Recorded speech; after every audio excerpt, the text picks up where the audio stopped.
Welcome to the Huberman Lab podcast, where we discuss science and science-based tools for everyday life. I'm Andrew Huberman, and I'm a professor of neurobiology and ophthalmology at Stanford School of Medicine. My guest today is Tom Segura. Tom Segura is a renowned comedian, writer, and director. During today's episode, we explore the neuroscience and psychology behind comedy, and we explore the creative process more generally. Tom shares his approach to capturing and developing ideas into narratives that are at once funny and thought-provoking. We discuss the interplay between daily life observations and larger cultural dynamics when developing comedy routines. We spend a fair bit of time discussing the neurobiological basis of humor and what data and brain lesion patients have taught us about why we find certain ideas novel, funny, or exciting. We also talk about how this relates to the activation of reward circuits in the brain and the seemingly automatic way that things are either funny or not funny to people, suggesting that humor is like taste or smell. You really can't negotiate what works for you or what doesn't. We also discuss emotional contagion and how skilled performers like Tom become masters at reading, shifting, and dancing with the collective energy of crowds, whether in small comedy clubs or large arena shows. So if you're a creative, or you're curious about human psychology, or if you simply love to laugh, you'll come away from today's episode having learned a ton of useful information about the creative process and human nature. Before we begin, I'd like to emphasize that this podcast is separate from my teaching and research roles at Stanford. It is, however, part of my desire and effort to bring zero-cost-to-consumer information about science and science-related tools to the general public. In keeping with that theme, this episode does include sponsors. And now for my discussion with Tom Segura. Tom Segura, welcome. Thanks for having me, cuz. We'll let people know who don't already know. Yes, we are related. Yes, we are related. People have asked me so many times the details, and I was trying to because I learned about it obviously later, that it was like my mom's great-grandmother and your father's great-grandmother were first cousins. They're both Basque, so northern Spain cousins. And then, generations later, they moved to South America, yours to Argentina, mine to Peru, and that's how we're cousins. Yeah, I guess distant cousins. But and my dad was on the podcast a little while ago. How did that go? Because I remember we talked about him coming on. It was great. I mean, he's a theoretical physicist by training, so we got to talk about physics, but we also got to talk about life, and I learned a lot from him. Did you? I learned a lot about him that I never known before. Yeah. Really? Yeah. I'll send it to you if you're ever suffering from insomnia. I would love to listen to it. He's a theoretical. I didn't even know that. Yeah, theorist, chaos theory. And now he's into quantum internet. Yeah. Jesus Christ. Where does he reside now? Northern California. Still working. Wow. Yeah, 81, still working. Look at our different sides of your dad is a theoretical physicist, and my mom fucking plays bridge. Yeah, but you can make a half court shot. I saw the clip of you in Lethal Shooter. We'll put a link to it. Okay. Yeah. I mean, you're an excellent basketball player. I'm not. High level. So very high level. Did you play ball growing up at all? No, you skateboarded? Foot sports, soccer, skateboarding. I'm pretty coordinated with my feet. Well, the kid of an Argentine, you got to give it a shot. Yeah. Every kid where I grew up played soccer. Really? Oh, yeah. Obsessed. Were you good at soccer? I was all right. Played goalie. I like playing goalie or fullback. I like to wait back there and just stick people. That was fun. Maybe you should get into lacrosse or something. No, I like running. I ran cross country my senior year. You ran cross country? Yeah, I did. Yeah. I was a little lighter than I am now. I'm like 210 now. It's probably 160, 170. Okay. But yeah, like 2-mile races were okay. I just did a 5K. Oh, yeah? 2 days ago, yeah. How'd that go?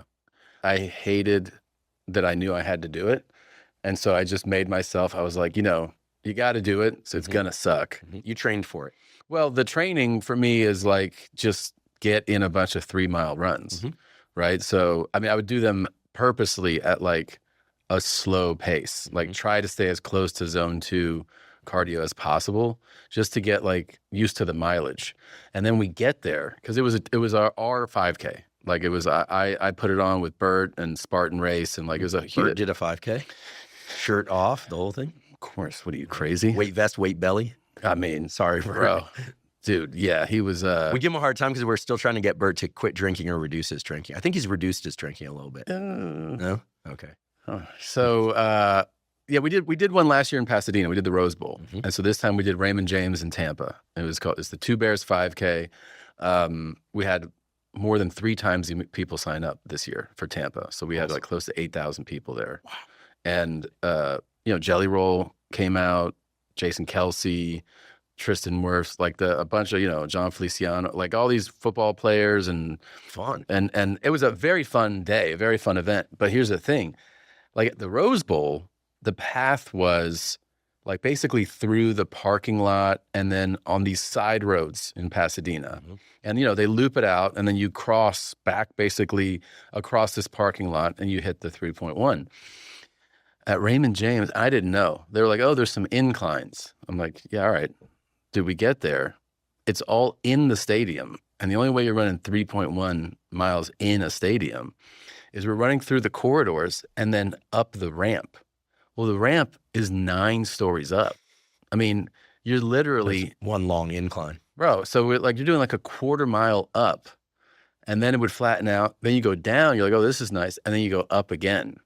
So, but I think when you're also running with people, mm-hmm. you kind of get tunnel vision. Yeah. And you see somebody, you're like, that person's ahead of me. Like this pig is in front of me right now. Are you competitive by nature? Yeah, I think so. And so like I would, like I definitely was like, I have to beat Bert. I have to beat you have to beat Bert. John, my friend Feliciano. I was like, I have to beat these guys. They're both like, fucking 300 pounds. I'm definitely beating them. And so that was just like in my head every time I would think of them, I was like, you just have to keep going. Mm-hmm. And then Bert got beat by a guy in a wheelchair. So that was also kind of sweet because I beat both of them. Nice. Jerry, what's up? Shout out to Jerry. I think he had a little advantage because those wheels on the way down definitely pick up some speed, but on the way up, it's pretty badass, But yeah, so like getting in those miles, like was the, mm-hmm. just like the training for it. And it was a whole thing. And I don't like running. Like it's not, there's some things you like, if you were like, let's go work out, let's go lift, I'd be like, cool, I enjoy that. Mm-hmm. I don't enjoy running, but I guess running's the best. You like running? I love working out with weights. I've been doing that since I was 16, but I love running. Love running? I'm running 3 times a week, a long run, a medium run, and a short run. What's a long run? An hour and a half. Long and slow, every Sunday. And then in the middle of the week, a 30-minute run, faster. Mm-hmm. And then one day a week, I do that kind of max heart rate VO2 thing, mm-hmm. where I would warm up, sprint, walk, sprint, walk, sprint, walk. Sometimes on the Airdyne bike, but usually running. Yeah. I love running. In fact, I mostly lift so that my body doesn't hurt when I run. I like being strong in the gym. Have you always been into this? Yeah, since I was about 16, I started running. And I just found I could just go and go. Probably have a lot of slow twitch muscle. Mm-hmm. And I'm reasonably strong, but I mean, if I train just for endurance, like if I start doing 2 long runs per week, I just feel like I can just go forever. Really? Yeah. It's probably just a genetic What do you cover in that 60 to 90-minute run? Depends on how in condition I am. But, mm-hmm. You were talking about hills. When I lived in the Bay Area, I used to do this run behind the Berkeley campus, the Strawberry Canyon Trail. And that's all incline, basically winding up until you take the long cruise down. I would do that with a weight vest. If I go from there out to Austin and on a Sunday, and then I can cover a lot of distance in a 60-minute run. But if I just train on the flat, then you get kind of used to just kind of going long and slow. Yeah. So I don't know the exact distance, but it was not unusual when I was in graduate school to head out on a Sunday morning, just hydrated, caffeine, and do 10, 12 miles. Wow. But now it's probably more like 6, 8. Okay. 6 to 8. But also with a weighted vest? Sometimes with I use a vest. They're not a sponsor, which it's fun to always mention things that aren't a sponsor too, because I love this weight vest. It's called an Amorpho, mm-hmm. and it fits pretty snug. It's not like one of these ones that looks like you're a suicide bomber or a cop or something. Yeah. It sits really close to the body. It zips up, and it's got these like heavy ball bearings in it. So it's only about 10 to 12 pounds. Yeah. So it's not like a super heavy weight vest. Right. But it's enough that when you take that weight vest off on a separate run, you feel like a god. I will say that, like, as much as I say I hate run, the fact that I made myself keep doing, I was doing like daily runs almost, mm-hmm. 5 days a week, just of like getting used to the mileage. It obviously it becomes easier, mm-hmm. and then you kind of go like, mm-hmm. okay, I can do this. But yeah, I think I get a lot of like mental anxiety about the running. I'd like to take a quick break and acknowledge our sponsor, Maui Nui Venison. Maui Nui Venison is the most nutrient-dense and delicious red meat available. It's also ethically sourced. Maui Nui hunts and harvests wild access deer on the island of Maui. This solves the problem of managing an invasive species while also creating an extraordinary source of protein. As I've discussed on this podcast before, most people should aim for getting 1 gram of quality protein per pound of body weight each day. This allows for optimal muscle protein synthesis while also helping to reduce appetite and support proper metabolic health. Given Maui Nui's exceptional protein to calorie ratio, this protein target is achievable without having to eat too many calories. Their venison delivers 21 grams of protein with only 107 grams per serving, which is an ideal ratio for those of us concerned with maintaining or increasing muscle mass while supporting metabolic health. They have venison steaks, ground venison, and venison bone broth. I personally love all of them. In fact, I probably eat a Maui Nui venison burger pretty much every day. And if I don't do that, I eat one of their steaks. And sometimes I also consume their bone broth. And if you're on the go, they have Maui Nui venison sticks, which have 10 grams of protein per stick with just 55 calories. I eat at least one of those a day to meet my protein requirements. Right now, Maui Nui is offering Huberman podcast listeners a limited collection of my favorite cuts and products. It's perfect for anyone looking to improve their diet with delicious, high-quality protein. Supplies are limited, so go to mauinuivenison.com/Huberman to get access to this high-quality meat today. Again, that's mauinuivenison.com/Huberman. Today's episode is also brought to us by Helix Sleep. Helix Sleep makes mattresses and pillows that are customized to your unique sleep needs. Now, I've spoken many times before on this podcast about the fact that getting a great night's sleep is the foundation of mental health, physical health, and performance. When we aren't doing that on a consistent basis, everything suffers. And when we are sleeping well and enough, our mental health, our physical health, and our performance in all endeavors improves markedly. Now, the mattress you sleep on makes a huge difference in terms of the quality of sleep that you get each night. How soft that mattress is, how firm it is, how breathable it is, all play into how well you'll sleep, how much deep sleep you get, how much rapid eye movement sleep, and it needs to be tailored to your unique sleep needs. So if you go to the Helix website, you can take a brief 2-minute quiz, and it will ask you questions such as, do you sleep on your back, your side, or your stomach? Do you tend to run hot or cold during the night? Things of that sort. Maybe you know the answers to those questions, maybe you don't. Either way, Helix will match you to the ideal mattress for you. For me, that turned out to be the Dusk mattress, D-U-S-K. I started sleeping on a Dusk mattress about 3.5 years ago, and it's been far and away the best sleep that I've ever had. So if you'd like to try Helix, you can go to helixsleep.com/Huberman, take that 2-minute sleep quiz, and Helix will match you to a mattress that is customized for your unique sleep needs. Right now, Helix is giving a special offer to Huberman podcast listeners of up to 27% off site-wide, plus free bed sheets with any Luxe or Elite mattress order.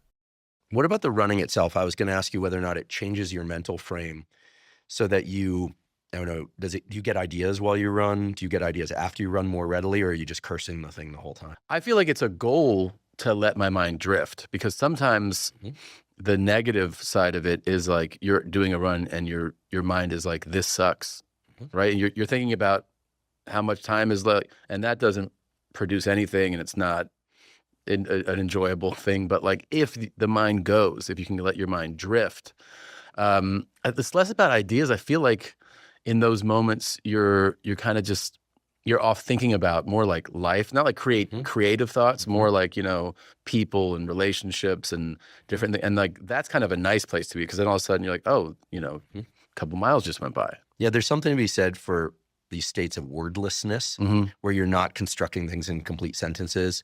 There's no sensory input like through a phone or through even, I do listen to podcasts or books when I run sometimes, the long run. But there's this idea that a lot of learning and creativity is about purging all the noise.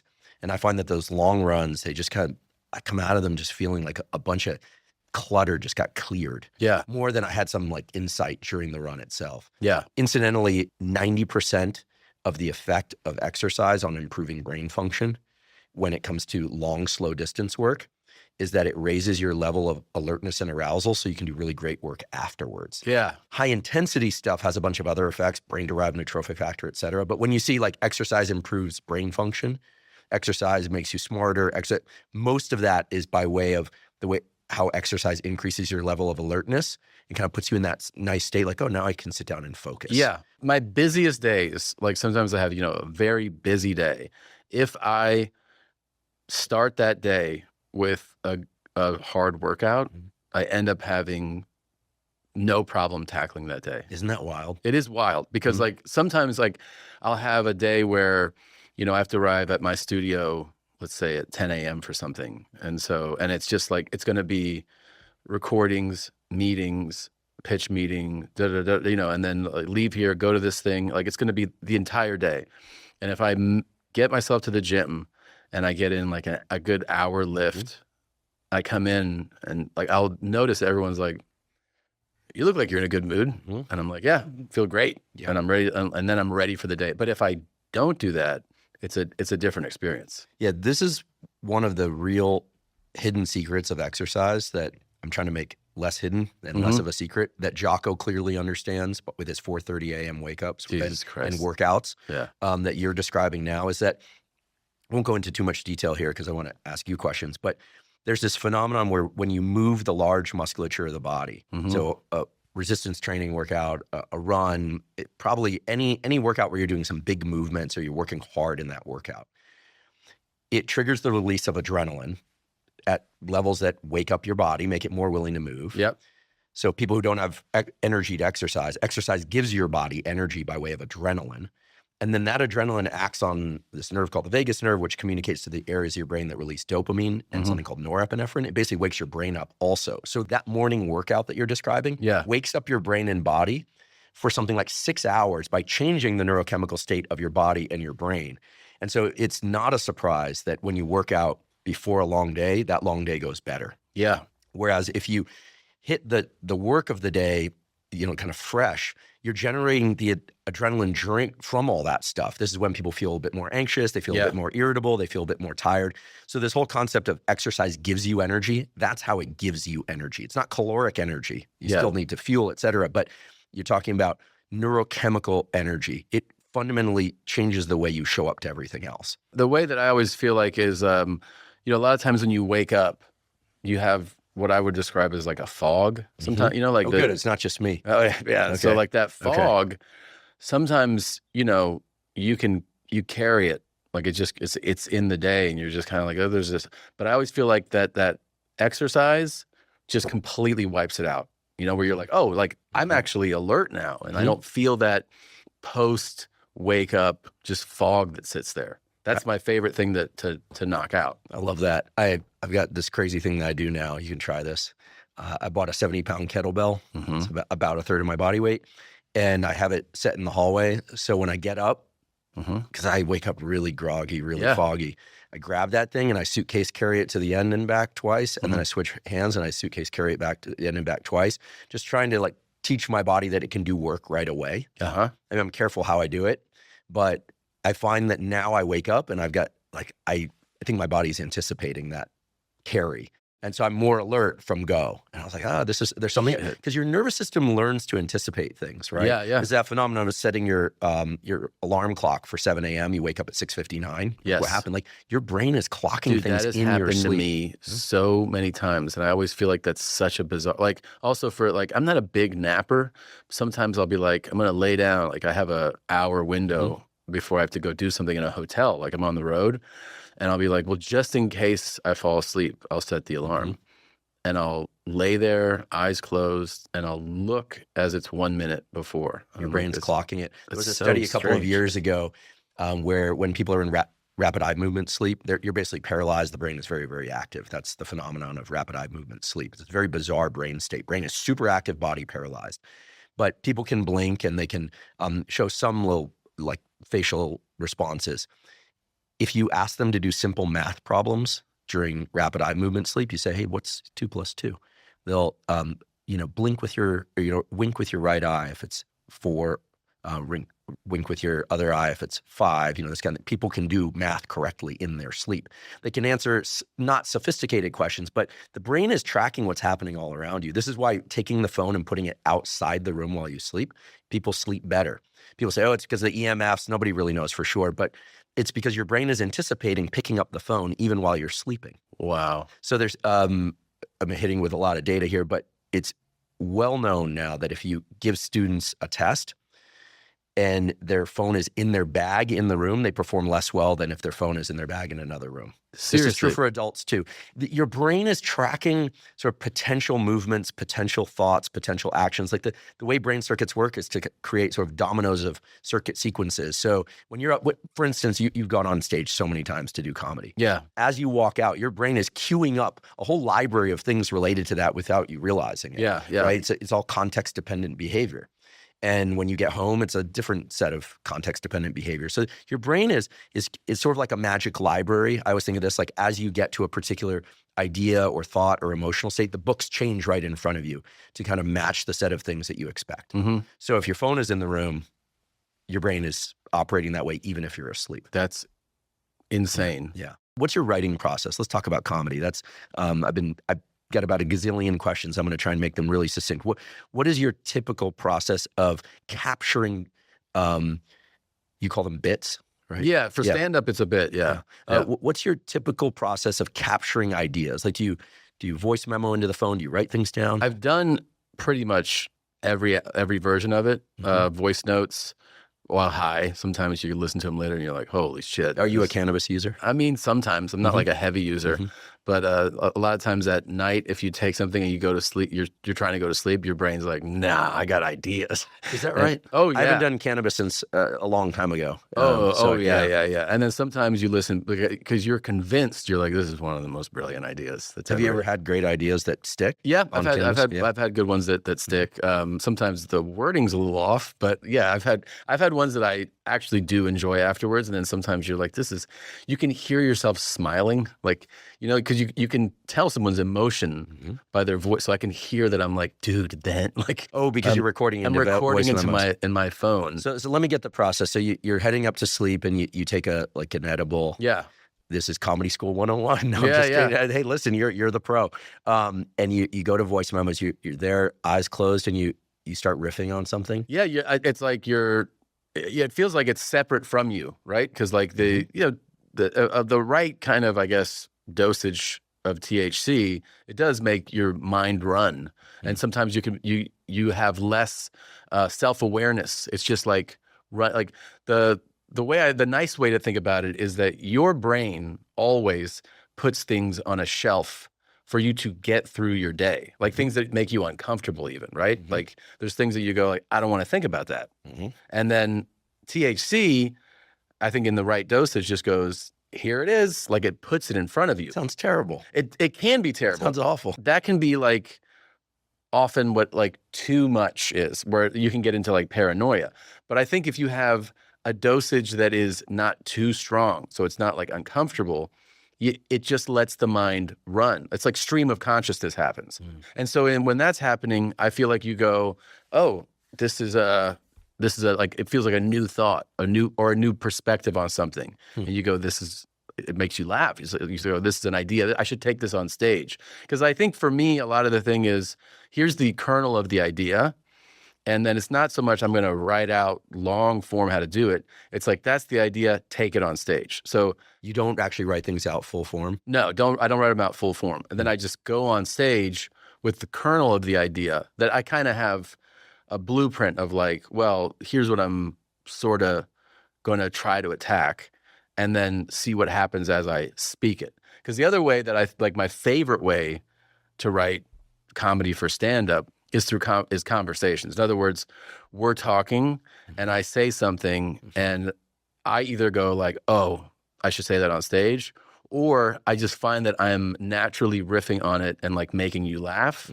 And then I go, I should try that on stage. Because everything is like, it's funny here, is it funny there? That's kind of like how your mind operates, right? Like this is funny in this context. Is it funny in the performing context? But when you're trying new material, you're not doing that for a Netflix special. You're doing that, and it's the term working out. Like you go to the comedy club on a Tuesday night, and you're working out. You're trying new material, seeing how it lands. You've never, is what you're saying, that you've never actually built out the bit? You're building it out in real time. In real time, yeah. Whoa, is that typical of? I think there's different, camps of it, right? Like also there's so many different. Stand-up is so popular that there's all these different styles, and like, there's like setup punch guys, like what you would call almost like pure joke writers.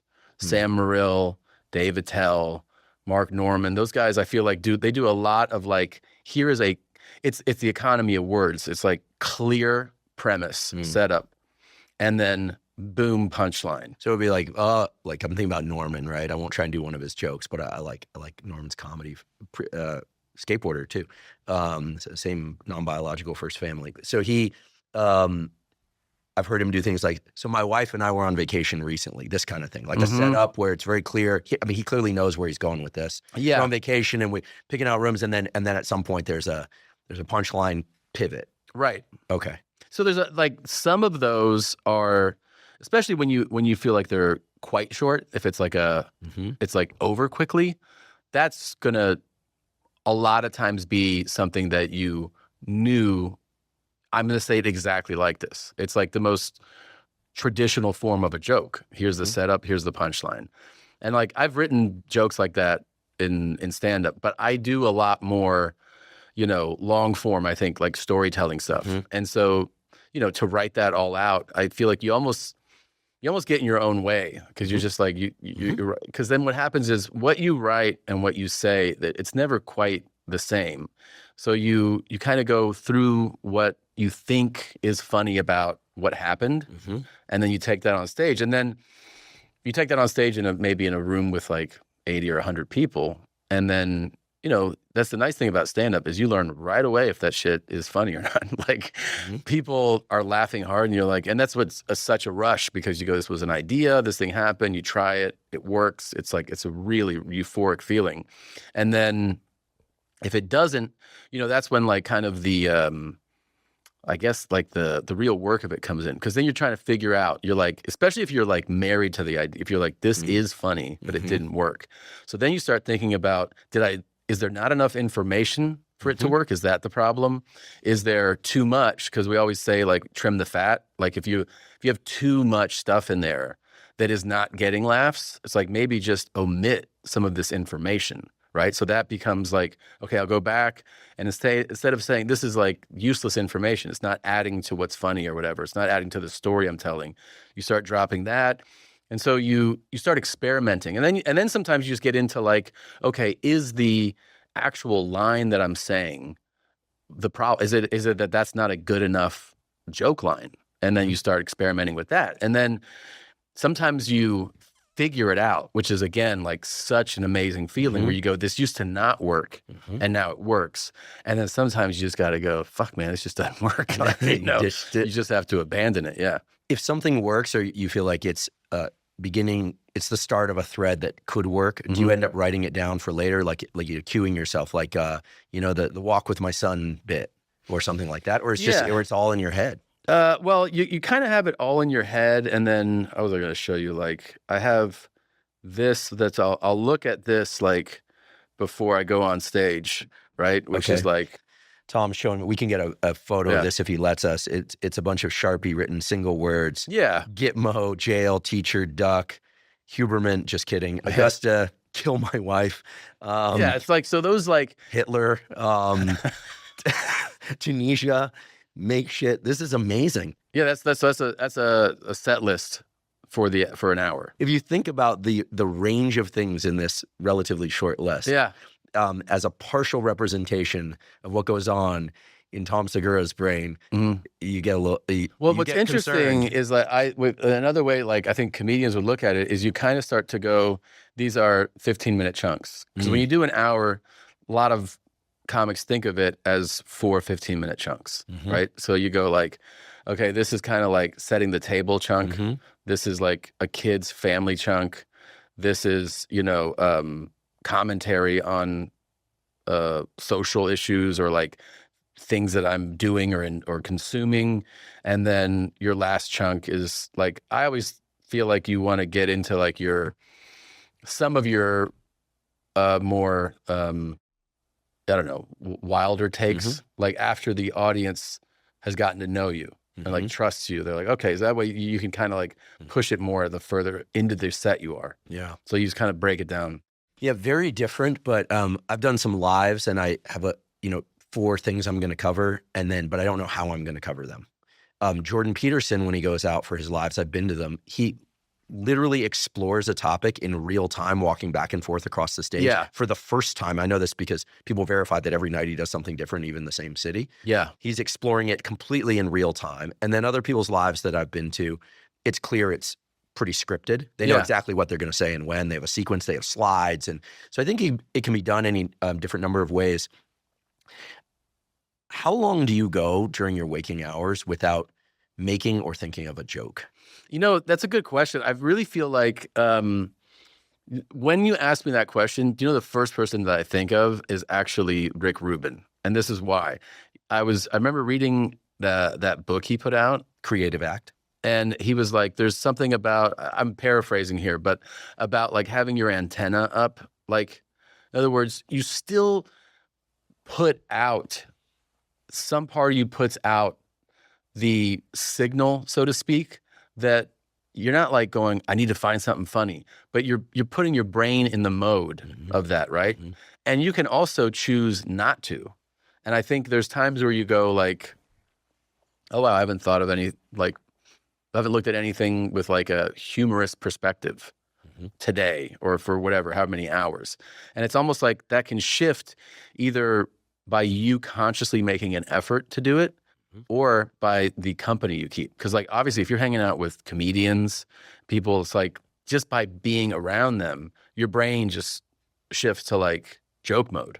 You know what I mean? Like you're thinking in those terms. Or if you're working on something, like writing a script or something, your brain is like actively, even when you're not trying to, it's like thinking of that story and thinking of jokes for the story. So the answer is like, you know, depending on the day, it can be like all day you're just like joking. And like, you're just, in my case, like, you know, saying mostly like awful things because that's what makes me laugh, I think.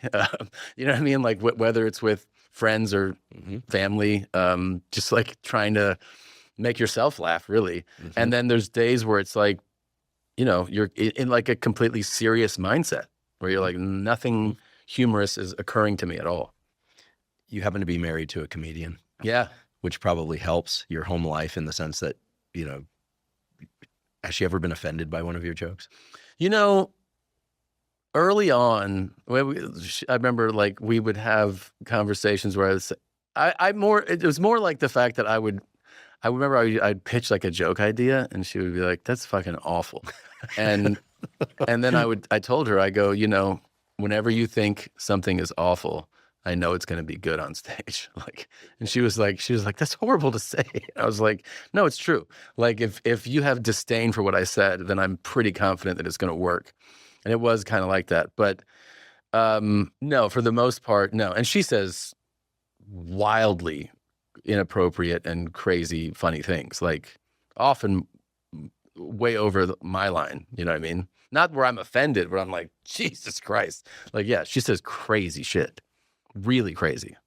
Has she ever offended you to the point where you're like, you can't tell that joke in public? Our family will suffer. No, we've never had that conversation. Sometimes we have what makes this joke digestible conversations. Where like we talk about a bit and we're like, and then the punchline is like in this world. And it's like, okay, you got to find a way to say that is going to be digestible to like, so you actually look for like your own advantage. What I mean is like, you know, as a woman, I go like, you can shit on women harder because you're a woman. So like, you should find your way into that bit from the perspective that like, you're actually, you know what I mean? Like you're actually shit. Like I was like, if you're a woman, it's like a black comic can talk about black people, right? Like you're talking about your own. So like, we'll talk about things like that. Like you can take this angle and then the joke becomes digestible. So we'll talk about like reframing material. And then to me, she's like, yeah, you're just a white guy. Apparently you guys can say anything. So I'm like, oh yeah, really. Yeah. On the other hand, comedians and what's allowed in comedy at a given time has a powerful influence on culture. Yeah. What you can say, what you can't say. Has any comedian ever been canceled for what they said as part of a bit? I mean, we've got these examples of these I consider them kind of sad instances where people kind of break down on stage, have an interaction with someone in the audience, and it really hurts their career and it's super offensive. But that's clearly not part of the bit. Right. Has a comedian ever been canceled for like, here was the bit and they're done? I can't tell you that it comes to like the top of my head thinking about that. I know there's been like, I remember there's a Canadian comic that in Canada has some like bizarre, to my experience, free speech rules. Oh, okay. I thought you were going to say comics. I was like, I always think of Canadians as so, kind of kind and well-behaved. And they have some amazing comedians. Yeah, they also have some crazy serial killer stories up there, I discovered. So, really? Yeah. I mean, this idea that Canada is just all like nicer Americans is not true. No. They were wonderful Canadians. Yeah. But they're not all nice. No, for sure they're not all nice. No, there's some real fucking pricks up there. Yeah, I've met a few. But there's a amazing. I mean, obviously you think of like Norm Macdonald and Mike Myers, Ian Bagg, like all these. There's really, really funny Canadian comics. But I remember that there was not too long ago. I'm sure we could find it. There's a Canadian comic that like he went after some woman in the crowd, like, shut her down, said something offensive, whatever. And he got arrested, arrested. Yeah. Arrested and had to pay like substantial fines. This is like Lenny Bruce days. Yeah. It's really crazy. And this was not, I don't mean like 25 years ago. I mean like sometime in the last 5 years. Whoa. Yeah. So I know there are rules on, so that's like the first thing that I think of when you say that. I also just don't feel like, when people talk about, like cancel culture with comedians or like Elon's stupid fucking make comedy legal again, goofy shit that he said, it's like, what are you talking about? Like, there is no, you can say whatever you want to say. The thing you're really trying to talk about is the fact that like people react and about it, right? Like 30 years ago, there were people that hated, I'm sure, Robin Williams and, Carlin, like they hated him. The difference is they would just tell their friend, and if they really wanted to make a point, they'd get a pen and a paper and buy a fucking stamp and mail them a letter. Like now you have social media platforms and people can make videos and like go crazy and you just hear the noise. But that's not like humanity has changed. You just hear people telling you that they don't like what you did or that they don't think you're funny or whatever. It's not like that didn't exist before. But that's also because, thanks in large part to Rogan, but to others as well, most comedians seem to control the venues in which they release their information. Podcasts. Yeah. I guess you could be thrown out of a club and not be able to present your material there, but there's probably another one that you could open up, and that's happened too. Yeah. But podcasts, people will now release their own specials where, it's pay to view. There's Netflix. There are a bunch of different venues where it doesn't seem like comedy is as centralized anymore, controlled by the major media houses. That is true. It's in complete control of the comedians themselves. Like you can put up clips of you doing stand-up, you can make skits, you can do short films, you can do whatever, and you can release it and find an audience, like they say, like have an audience come to you. But I just don't buy this whole thing that like, you can't joke about that. You can joke about whatever you want, man. But not at work. I mean, if someone makes a joke or repeats a joke, in let's say an academic setting, for instance, or the office place. No, your guys' world is the worst when it comes to that. The academic world is. Actually, it's interesting. In the last 5 to 8 years, the academic world has actually, around this topic, has become safer because the rules are very clear. They're what I call thick black lines, right? It's when things are murky that people got themselves in trouble. Sure.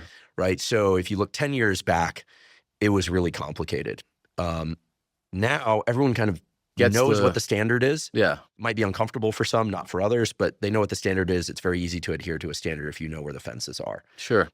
Where it seems to be still murky is in the workplace. Like in the boardroom, you'll hear about, like tech companies or in finance or startups, right? Because startups, when they're small, typically don't have an HR department. Yeah. The HR department is kind of the standards that you create around the office, which could be a garage, right? So that's typically when when things aren't well defined is when there are problems. So yes, it's rigid in certain areas like academia, law offices, et cetera, but everyone knows what the rules are. Yeah. I'm not saying it's good or bad. I'm just saying you know what they are. But so, I feel like we're talking about in comedy as a profession, like, you know, you can joke about whatever you want, dude. What you can't dictate is how people will react to it. And if you're trying to say, like, because some comedians do this, where they go, "This was the joke, and what I'm mad about, and what I'm going to be vocal about and complain about, is that not everybody liked it." You're like, yeah, that's not. I mean, that's essentially what they're doing. Right. They throw a tantrum over the fact that some people are upset at the joke. You're like, yeah, that's how it goes. Like, either it goes really well, or it doesn't. And if you can't go, "Oh, see, I can't joke about stuff because look how they reacted." You're like, that's how this works. Like, what you can also do is completely ignore that. And if you want, double down on your joke. Keep going. Do a crazier version of your joke, but just be prepared that not everyone's going to go, "That was the greatest thing ever." And that's what some comics do, is they go, "I can't believe not everybody is applauding me on this thing." They'll liken it to cancel culture, which is insane. Right. Yeah. You have to be a professional, and part of being a professional is how it lands is as important as you just have no say in that. I'm always fascinated by comics who will smirk or laugh a little bit at their own joke, and assuming that certain jokes and bits work exceptionally well, and you carry them forward from, trying it out to, Netflix specials or big venues, you do huge venues, you do huge venues. Do you ever get tired of the material and worry that your response is not going to, that your amusement won't be there and therefore they won't respond to it? This is two questions woven, I'm realizing. Do you think your own amusement with a joke has an impact on how it lands? That's question one. And woven in with that is, how do you then work with the idea that every time you tell a joke, it might not be as funny as the previous time? No, those are great questions. I feel like if I'm smirking or laughing at a joke of mine, it's probably organic. I don't try to like manufacture one. You still want to enjoy the process of performing it. And when you lose that enjoyment of performing it, I do think the audience knows on like an unspoken level. There's something about it that doesn't come across the same way. And yeah, you sense it. And I think typically what's happened to me over time is, if you're on tour and you're kind of like, your brain is like walking up to this bit, like you know it's next, and you start to like internally go like, this fucking bit. Like, what happens naturally is you start to drop it, and you're essentially listening to yourself. It's one of those. It's like the same way you go, I don't like this person, right? You go like, I don't think I want to be friends with this person. And you kind of like don't return a text, or you go, I'm not going to hang out with you. Yeah. Slow exit. It's a slow exit. Yeah. And what happens is you drop it. And the great thing about dropping it is your brain goes, hey, you have room for something now.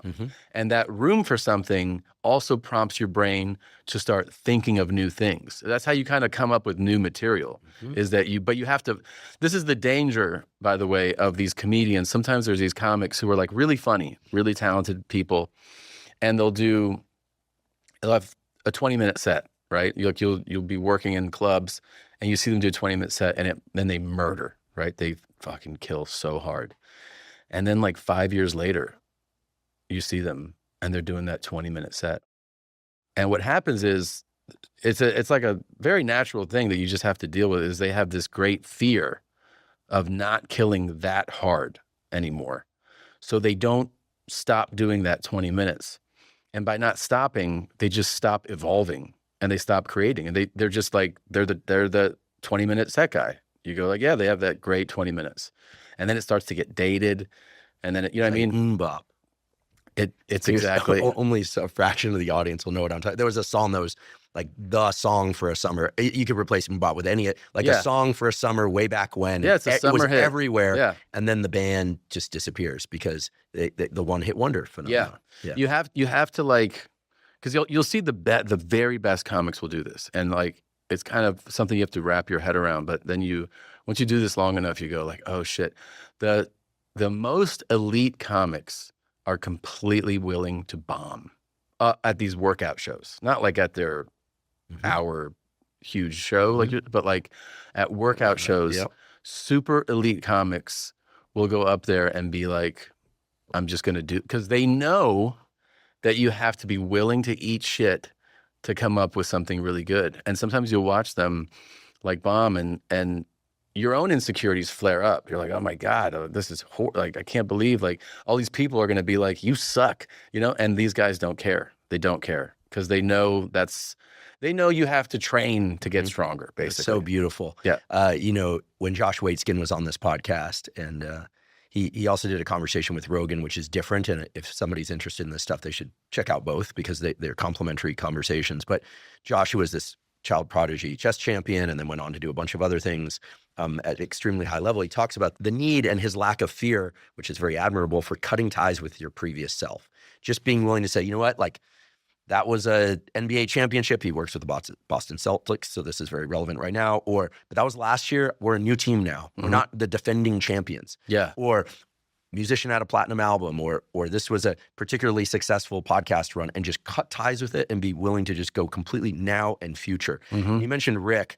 One of the things that I've benefited so much from being friends with Rick, in addition to the fact that I just adore the guy, is that he has so many stories about things from the past if you ask him, but he never brings that stuff up.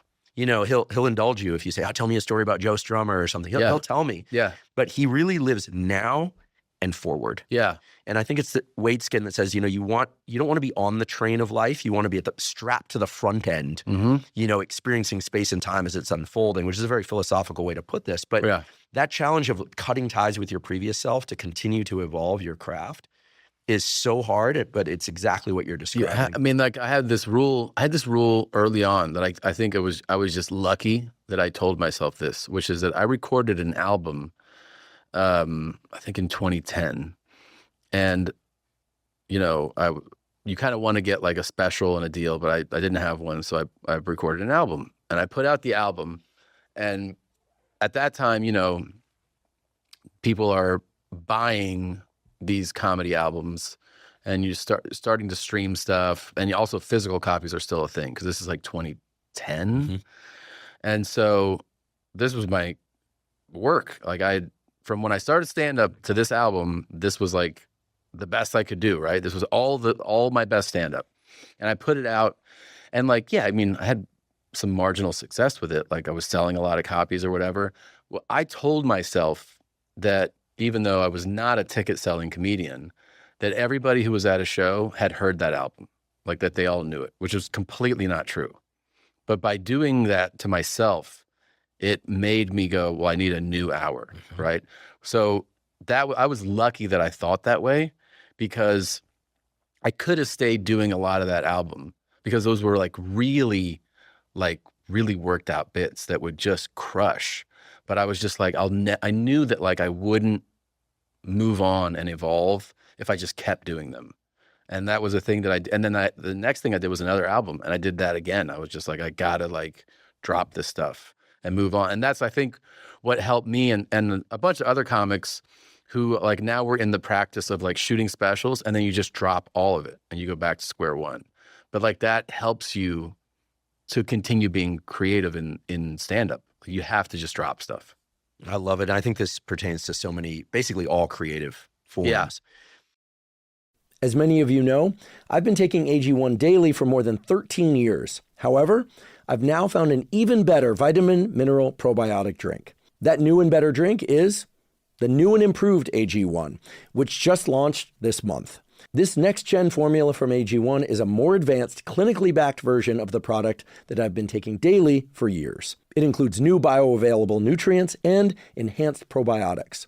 The next-gen formula is based on exciting new research on the effects of probiotics on the gut microbiome, and it now includes several specific clinically studied probiotic strains that have been shown to support both digestive health and immune system health, as well as to improve bowel regularity and to reduce bloating. As someone who's been involved in research science for more than 3 decades and in health and fitness for equally as long, I'm constantly looking for the best tools to improve my mental health, physical health, and performance. performance.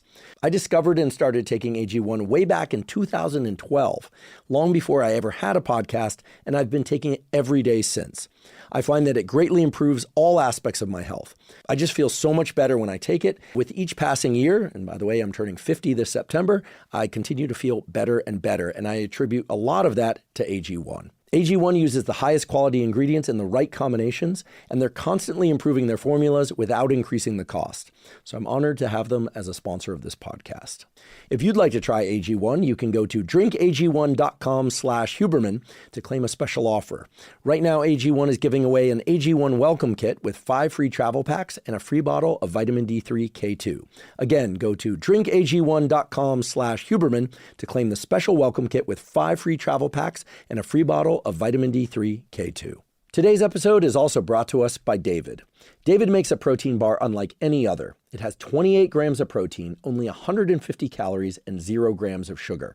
That's right, 28 grams of protein, and 75% of its calories come from protein. This is 50% higher than the next closest protein bar. David protein bars also taste amazing. Even the texture is amazing.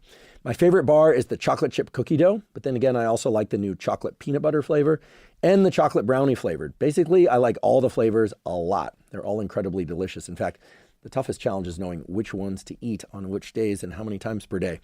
I limit myself to 2 per day, but I absolutely love them.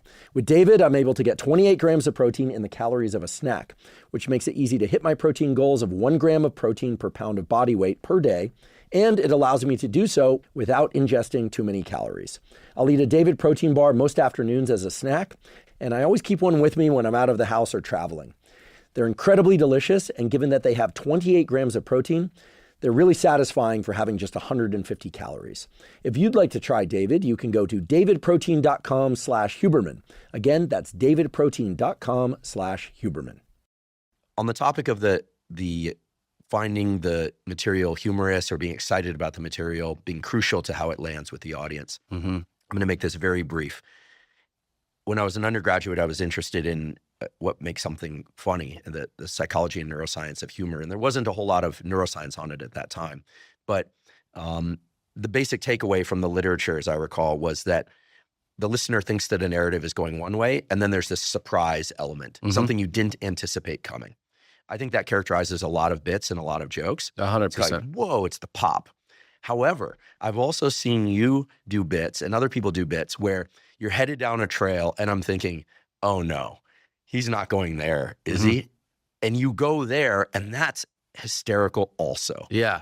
So is there a name for this or how does it work? No, you're right. So the most basic necessity for, I think, comedy at a very baseline level to explain it or, define it is the element of surprise, right? The surprise is like, so it's that thing, if you go, I know where this is going, you're not going to react the same way. If it gets you, it's, oh my God.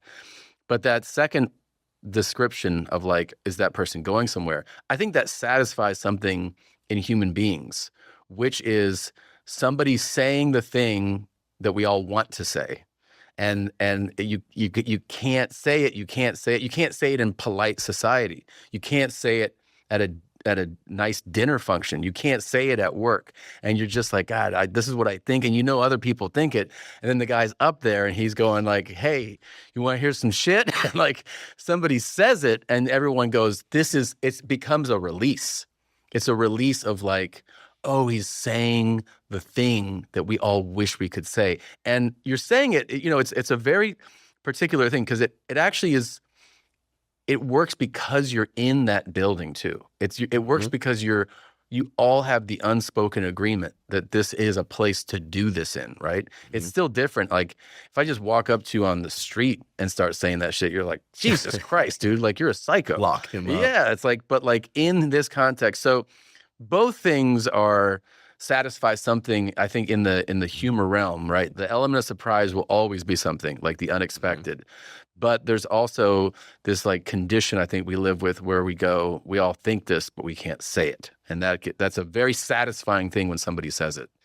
Well, I had the great benefit of getting a sneak peek at Bad Thoughts. Oh, yeah, thanks. And it's amazing. People should definitely check it out. And I don't want to give anything away, but the second one in the sequence that I watched, I thought, like, there's no way he's doing this. And it just kept coming at me. I was like, there's no way. Went to sleep last night, and this hasn't happened to me in a long time. I woke up laughing. Oh, yeah. Which is a wonderful experience. Yeah, it's it like is. that. That is really There are only a nice. few states of mind and body that you wake up in and you're like, well, that was amazing, and I woke up laughing. Oh, So that's it's seeded awesome. into my unconscious. So now I'm worried I'm going to say some of the things that that you said. I hope you do. But one thing that occurred to me in watching Bad Thoughts is that you're not just a phenomenal comedian, but you're also a really good actor. Oh, thank you. And a number of comedians seem able to act, which is surprising to me for reasons that don't make any sense to me. But no. If you look at athletes, often are terrible actors. Yes. I mean, some of the best acting that athletes have done is when they're playing kind of a buffoon, or they're supposed to not be able to act well. I think of some of like the Naked Gun movies Shout and things out to like OJ, that. right? To OJ, right? Yeah. I mean, he's not a good actor. Yeah. And it worked because he wasn't a good actor. Yeah. But you're a very good actor. Thank you. Like, did you train for it?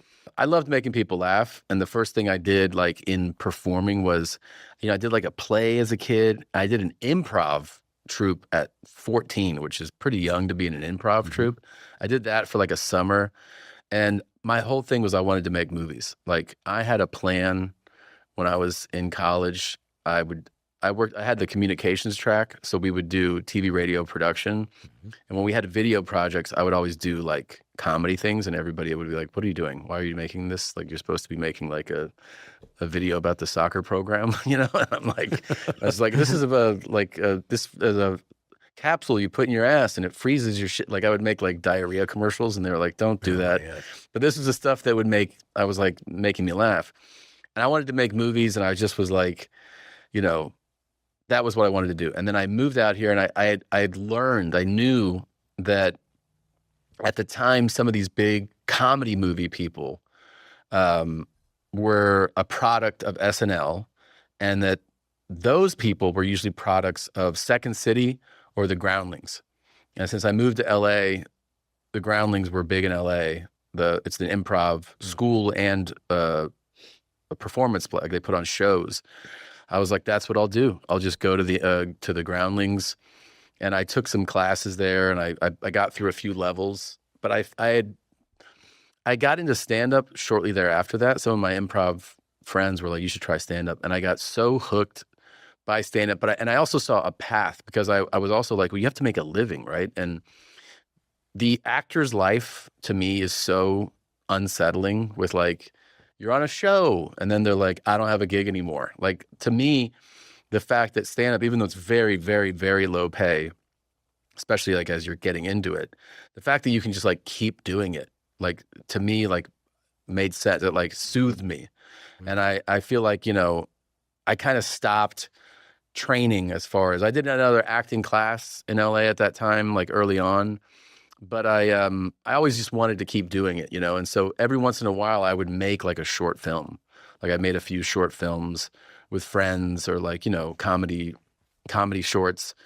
And I auditioned for some things, I did small parts here and there, but I never really got to do all the types of things I wanted to do. So this show became like this incredible opportunity where I was like, where we're going to tell this type of story and this type of story, like, because it's essentially a collection of short stories is what the show is, right? And some of them are self-contained, some of them are 2-part, 3-part, but it allowed me as an actor to play all these different roles, which was like so fun. It felt like I was doing like the 20 years I didn't really act that much. I got to like throw in all these different characters in the show.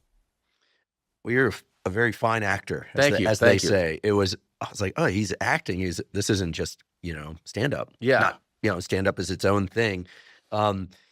In previous Netflix specials, but I've also seen you do these in these bits in smaller clubs, like at the Belly Up in Aspen. That's right. Smaller place. That's right. Where we just coincidentally wore the exact same clothing. thing. So we're same flannel, same jeans, same Adidas. That was really weird. That's DNA. We did not dude. coordinate. That's DNA. That's DNA. That's dude. DNA. And the cosmic correspondence of the butterfly effect. That's yes. Right. That's what my dad was trying to explain to me at one point. You do voices very well, in particular the voices of your kids. Mm-hmm. Like, you're able. I always think that when somebody impersonates somebody else, it's about grabbing the key elements, like not the Yes. whole piece. They don't like turn around and like come back as, like, Right. like some people can just grab a few key elements of somebody. In this case, someone we've never met. It was your sons. And we feel like we know them and we're getting like what clearly are key features of their personality coming through. Do you practice those or you just observe and it just is kind of embedded in you? I think it's observed and embedded. And I think in that case in particular, because with your kids, there's this thing that happens where you talk about your kids a lot, not on stage. In other words, I'm talking to my sisters or I'm talking to a friend about the kids. So you're kind of like, you get this extra practice about them because they are so much something that people always are like, how are your kids, right? And so you're just like, oh, I got home, this little shit came in. He was like, hey, fucking pick me up, so you start like doing impressions. Which one is that? That's the little guy. Oh yeah, he sounds like a piece of work, man. He is a piece of work, dude. He is something else. He's like, it's so funny. Sometimes we call him little Joe Pesci because he's just like, what the fuck? We're like, yo, man. Like, I don't say that in front of him. He's 6. Oh my goodness. He's 6. And he's like, he's fucking fucking with me all day, Dad. And I'm like, Did you get that from you or from your wife? I feel like it's more her. I feel like she's got those. I'll have to ask her. She's got those Hungarian roots where they, like, when I was a kid in our house, there was not a lot of cursing, dude. Oh Like, no, it was I'd a get big whacked deal. if I. Oh, yeah. I hit. But I think if I talk back, it only happened twice in my life. Yeah. I spoke back. I won't say to which parent, and I got hit. Okay. Nowadays, people are like, "Oh, he was beaten." I'm fine. Yeah. Okay. I don't swear at people. Yeah. Very often. It's an extreme circumstance. Yeah. So but he swears all the time apparently. Dude, I mean, to the point where I know people, whenever you talk about this, people are like, you're a bad dad. I'm like, just shut the fuck up. Like, you've never been around. Like, these boys I have 2 little wild dudes. They're, by the way, I always share stories of like extremes. Like, they're sweet, adorable, loving, wonderful kids, right? But they're just 2 little dudes who, like, I come home and they're like, it's torture time. They call it torture time, where like I lay down and then they just get to like fuck me up. And then they'll think they're stronger than me. And I'm like, bro, like, do you want to feel this? And then I just put them in like some crazy, rap where they go, okay. I'm like, yeah. Like, How old's the older one? He's 9. Dude, I get home every day. He's like, check this out.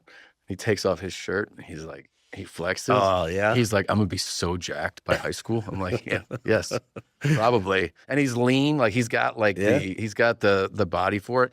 He's going to we go to the park and he's just sitting there doing pull-ups and he'll bring weights. He'll bring weights to the park, and you see like other kids. Dude, that's the age to start. There's an Instagram account of this guy. I'll dig it up for the captions. His daughter's probably 11, and she's doing pull-ups with a 45-pound plate and ankle weights strapped to her waist. Really? And she's doing pull-ups to the chest. And she's not, built yet. She's clearly before puberty, and she's just cool. I'm like, oh my goodness. That you just imagine like the tendon strength, the joint strength. Going to be, a little gymnast perhaps. But, he's so into it, talking about 6-packs. Think I could have a 6-pack soon? I'm like, yeah, sure. Keep going, man. He goes, why don't you have one? I'm like, just fucking. He's already busting your balls. You told me a story once over dinner about your son learning piano. I don't know if you remember that. I think it was the younger one. And it was something like, like, how's piano going? And you're like, and you're saying, he goes, it fucking sucks. That's it. So it sounds like that's his response. He's just, dude, he's ready to pop back all the time. Always. No, he's completely ready. He the funniest thing that he did recently was, they both go to jujitsu. Okay. And the older one's really thriving. Like, he has a skill for it, he's doing it well. Moving up. And the younger guy, I mean, he's like a puppy, like just he started when he was 5. Like, it's just different, right? You're pretty young. And so we're at class and he goes, I'm not doing this anymore.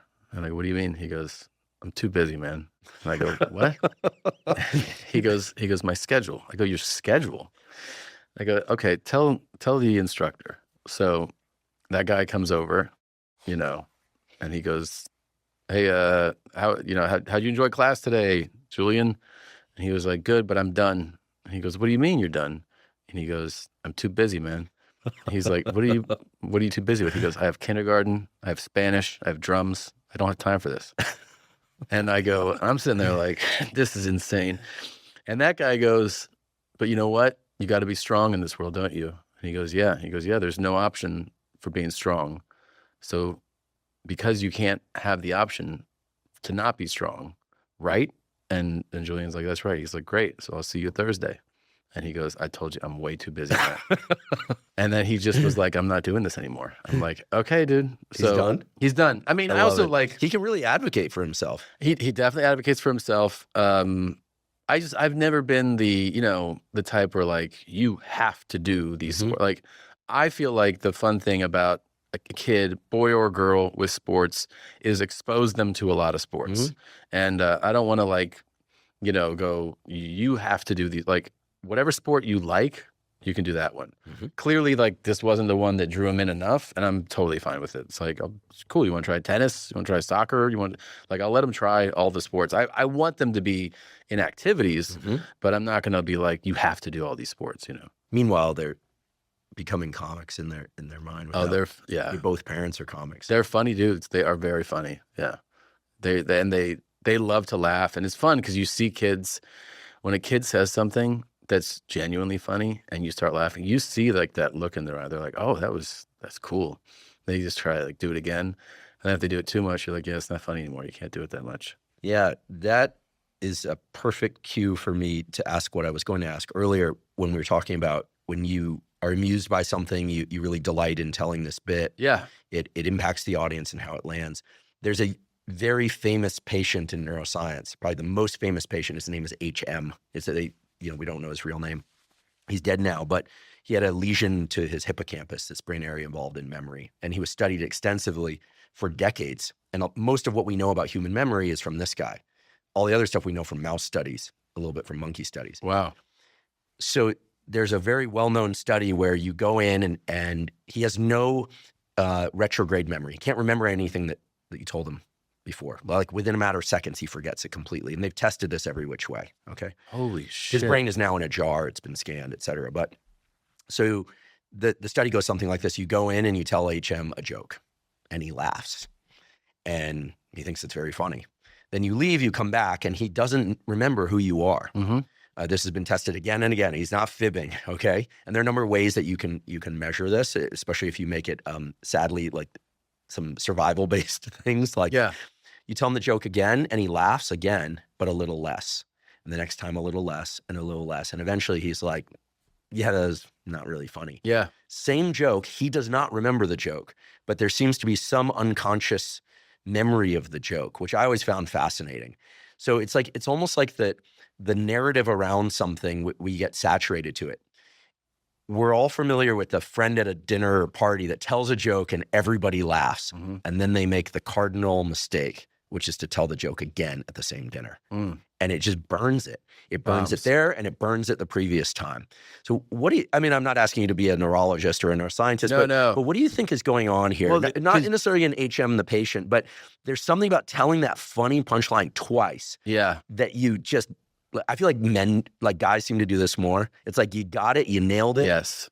Do not tell the joke again. Well, every guy thinks he can fight, fuck, is funny, and can drive. Those are the four things that every guy thinks he's awesome at. And you're lucky if you're marginal at one. Like every guy thinks, every dude is like, I can drive, I'm hilarious, I can fight, chicks, like every guy has this thing. And then the more self-aware ones go like, I'm not good at these, I'm good at this one. So I'll train. You know what I mean? Like that's cross-train, man. You got to do them all. But the funny thing is, when you were talking about HM, what I thought the point you were making is that you go back in and it's not HM that is not laughing anymore at the funny thing. It's that the person telling is that you lose something. Because there is this thing in stand-up that is like a phenomenon. Like I don't have the answer to, but any comedian you talk to will tell you that this is true, where you go and you say this thing, right? It might be like your opening thing, or it could be a couple minutes in, and you say the joke, you tell the thing, and it kills. And you're like, fuck yeah, this is awesome. Like your brain just goes like, lock it in.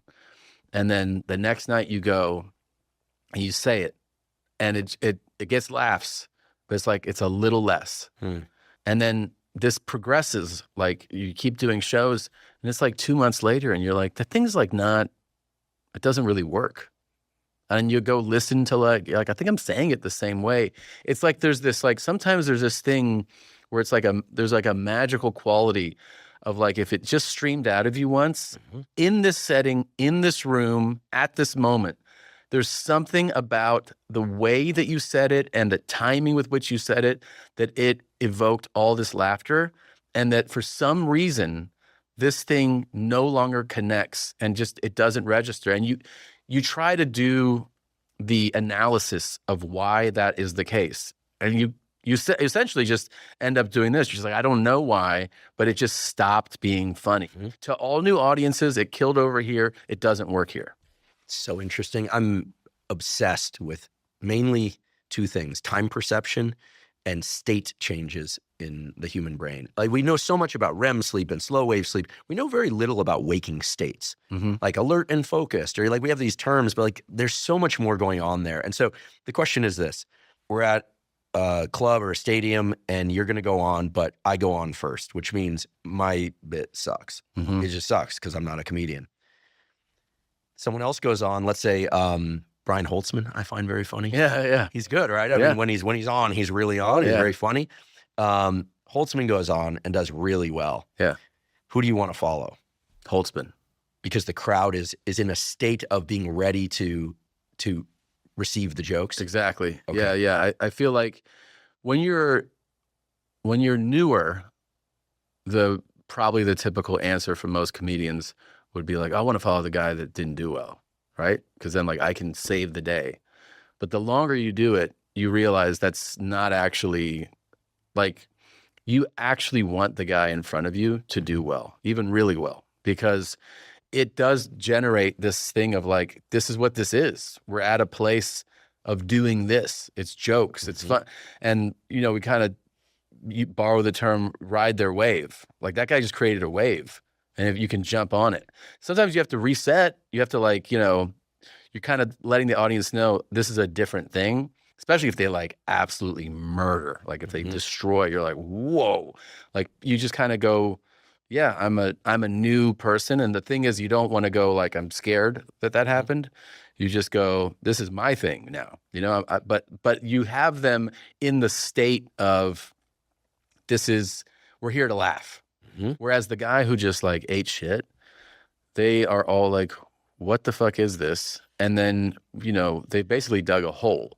So then you go up there you're now the person that has to like set the table and be like, so I know that last thing felt like a fucking eulogy. So now I will try to get you out of feeling the way you feel and make you understand that it's joke time. You'll often start slower by following the person that did poorly, right? You think it's oh, you're funny, it's now going to go well. You have to like cook it back up. So following the good comic is always the better choice. I'm thinking of giving toasts at weddings. Yeah. Like if somebody gives a really great toast, giving the next toast, saying, oh, that's a hard act to follow. No, actually it's an easy act to follow. Yeah. Because everyone's just kind of basking in whatever just That's happened. right. Sounds similar. That's right. These state changes, whether or not we're talking about running, or you're talking about cannabis, or you're talking about whatever it is. I mean, I find that so much of the creative process or the constructive process, science or comedy or whatever, is about accessing these states. And we learn how to do it through what kind of becomes an unconscious process, but you know how to get there again and again. And so much of becoming a professional is about going through the peaks and valleys of, bombing and coming back. Totally. So I'm curious, before you go out on stage now, given the size of the crowds, is just the kind of memory of what's about to happen sufficient to put you in state? So the thing is, the longer you do it and the more shows you do, you've kind of performed in every state. Sometimes you have to I like to remind myself that I'm at my funniest and I'm the best version of myself on stage when I have a silly mindset going, meaning like just like goofing off, like being a kid almost. So if I'm backstage and I have you in there and I'm just saying, I'm like poking you, not like roasting you, but like, being silly, right? I can tell you. We're related. I can tell you. Yeah, just like being silly. I feel like that mindset is like the best version of me to go on stage. And you can forget it, by the way. I forget it all the time, right? Because I've performed tired, upset, sad, anxious. Like I've performed in every possible state. But I do like to tell myself like, oh yeah, don't forget, kind of like get yourself into this silly state. I also like I'm kind of an introvert, right? Like there's some true extrovert comics, like Buddy Burt's like a true extrovert. And like his green room before a show will have like 80 people in it. And I'm like, what? Like I like my green room to have either just me or like 2 or 3 people and like chill energy, but still like it's still loose, right? It's not like a serious thing, but like loose fun. And that gets me into the mindset of like, this is gonna be fun. I look over my set list, like I'll check in on, you listen to like what the crowd's like and you're like, oh, they sound hot. Like that kind of gets you excited. But I try to embrace that mindset of like, let's have fun. Let's have fun. That puts me in a good place as a performer on stage. Do you watch a lot of comedy, like the greats?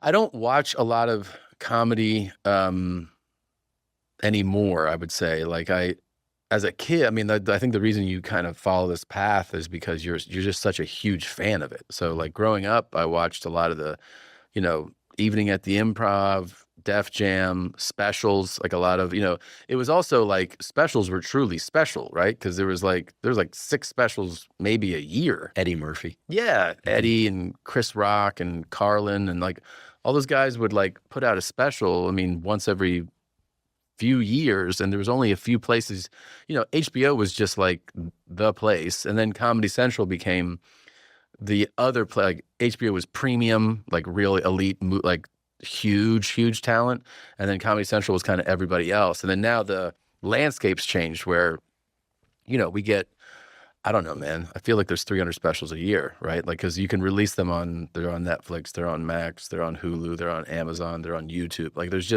you're bombarded with. It's great in one regard for stand-up because it speaks to how popular stand-up is, and it's so accessible, and it's cool that so many people can put out their stuff.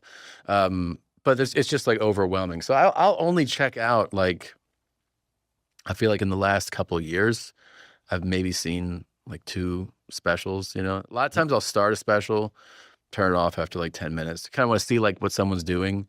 But I find it personally hard to finish a special. But I also find it hard to watch stand up in the room, like at a club or something.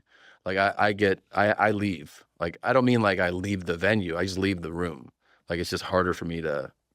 I feel anxious. I think it's really about me internalizing what I feel like the feeling is on stage. Especially if it's not, like if it's really, really good stand-up, then I sit there and I go like, oh my God, and I enjoy it. But if there's like any bit of it that like feels like maybe that's not working or that guy's anxious or whatever, it reminds me of my own feelings on stage that are like that. And I don't want to be in that space. So I leave the room and I'll just go sit somewhere else.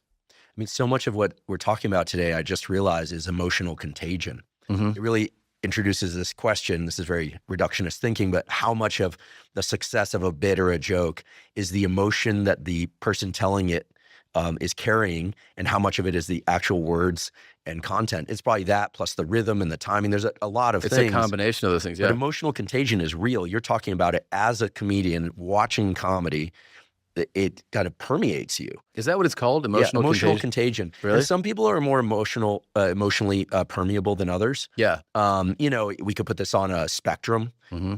We could even put it on what used to be called the autistic spectrum, like people who really contained in their emotions, like things don't get them, but people are at the far end of that spectrum. They have a sensory sensitivity, kids that are really like severely autistic, the amount of noise in a typical room is overwhelming. Right. It's overwhelming, right? They actually have discovered that that's actually outside the brain. That their sensory endings are tuned differently to the world. They're experiencing the world very, very differently. You have these certain people get scared when they watch a movie, and they jump when the monster jumps out. Other people are like less of a startle response. I get startled. Yeah. I think that it's natural to get startled. I think that some people just have very kind of flat affect, and some people can kind of ride. It's like a seesaw, and for some people the hinge is tight. It doesn't necessarily mean they're calm. Some people are just like pissed off all the time and the hinge is tight. Some people, they're happy all the time and the hinge is tight. Most people, that hinge can move. And so this thing of emotional contagion is largely, this is what's so interesting, it's largely fed through the way things sound, somewhat through faces, but largely through the way that things sound. And then there seems to be, and not a lot's known about this yet, a kind of a sixth sense where actually an energy in the room can start to literally cascade from one person to the next. And this has been studied in animals. Yeah. With the fear response. You can literally take an animal, scare it, take it out of that tube, put another animal in there, and it will show a fear response based on something molecular in the air. Really? Absolutely. And their hormones work within us, pheromones between two members of a species. They're clearly pheromone-like effects. We haven't identified what those pheromones are. Same thing can happen in crowds. You can get a kind of a hysteria. We do feel like, the best kind of experience as a comedian performing is where you feel like the audience is one, right? Mm-hmm. Like they are one. Yeah. It's not 10,000 separate people.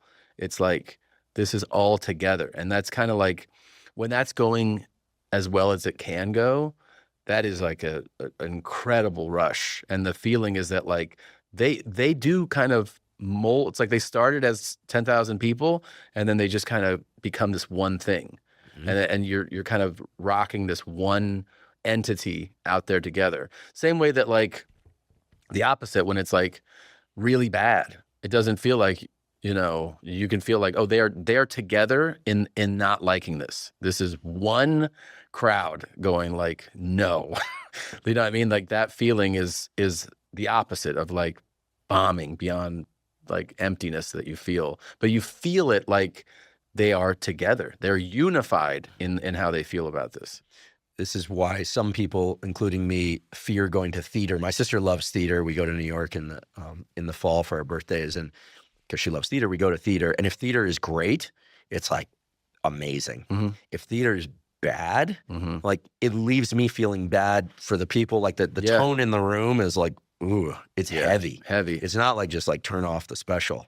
It's like it sucks. It takes you to a lower place. Well, live is always, it's just such a different experience. Yeah. You know what I think about? I don't know if there's any science to this, but I always sometimes think about the fact that I feel like comedy specifically as an art form might be the most involuntarily subjective, meaning that like, if you look at like a photo or a piece of art, you might go like, I don't like that.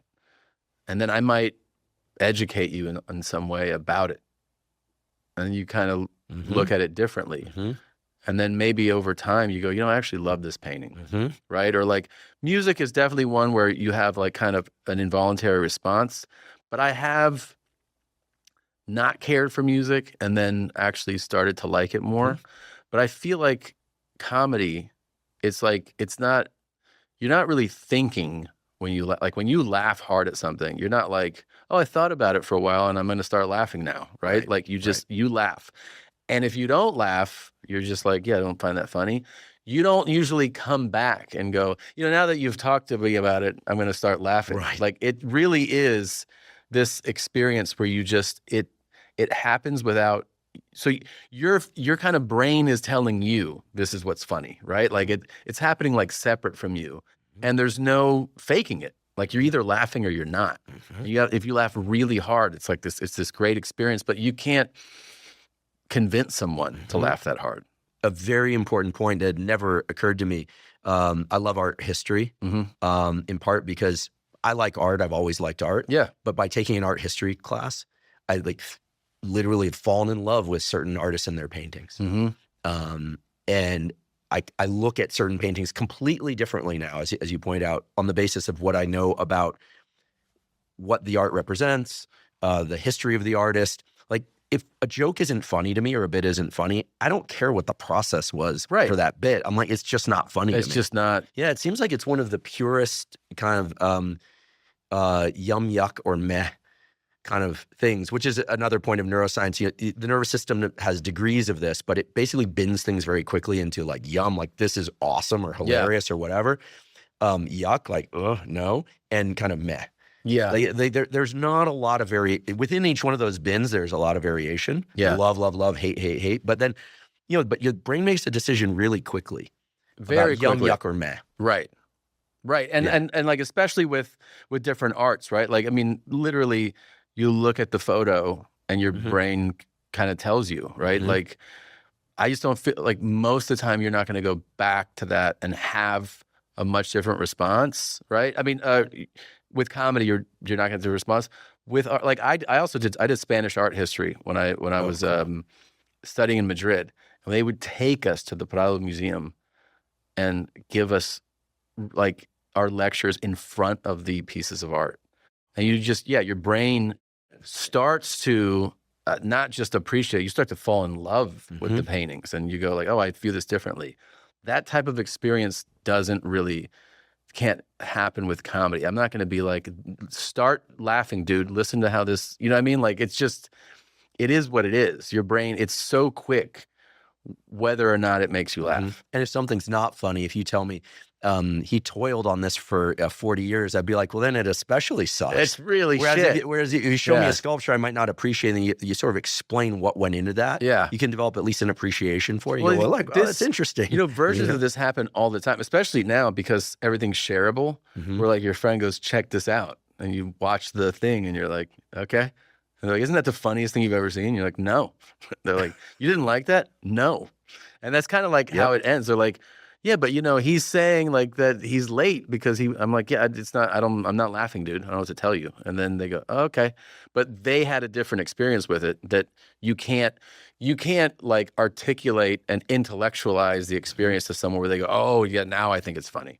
Well, I think this gets back to HM and this idea that there's a subconscious, just an unaware process that dictates whether or not something's funny or not. Yeah. It tickles our brain below the level of like precise understanding. And I'm so fascinated by this because, as you point out, there just aren't other things like this. You could say this about people, like, oh, liked this person right away, didn't like them. Yes. But in general, the more that we learn about people, this is why all the efforts to try and, erase racism, for instance, the more you learn about a culture, the more you tend to like the people of that culture. Yeah.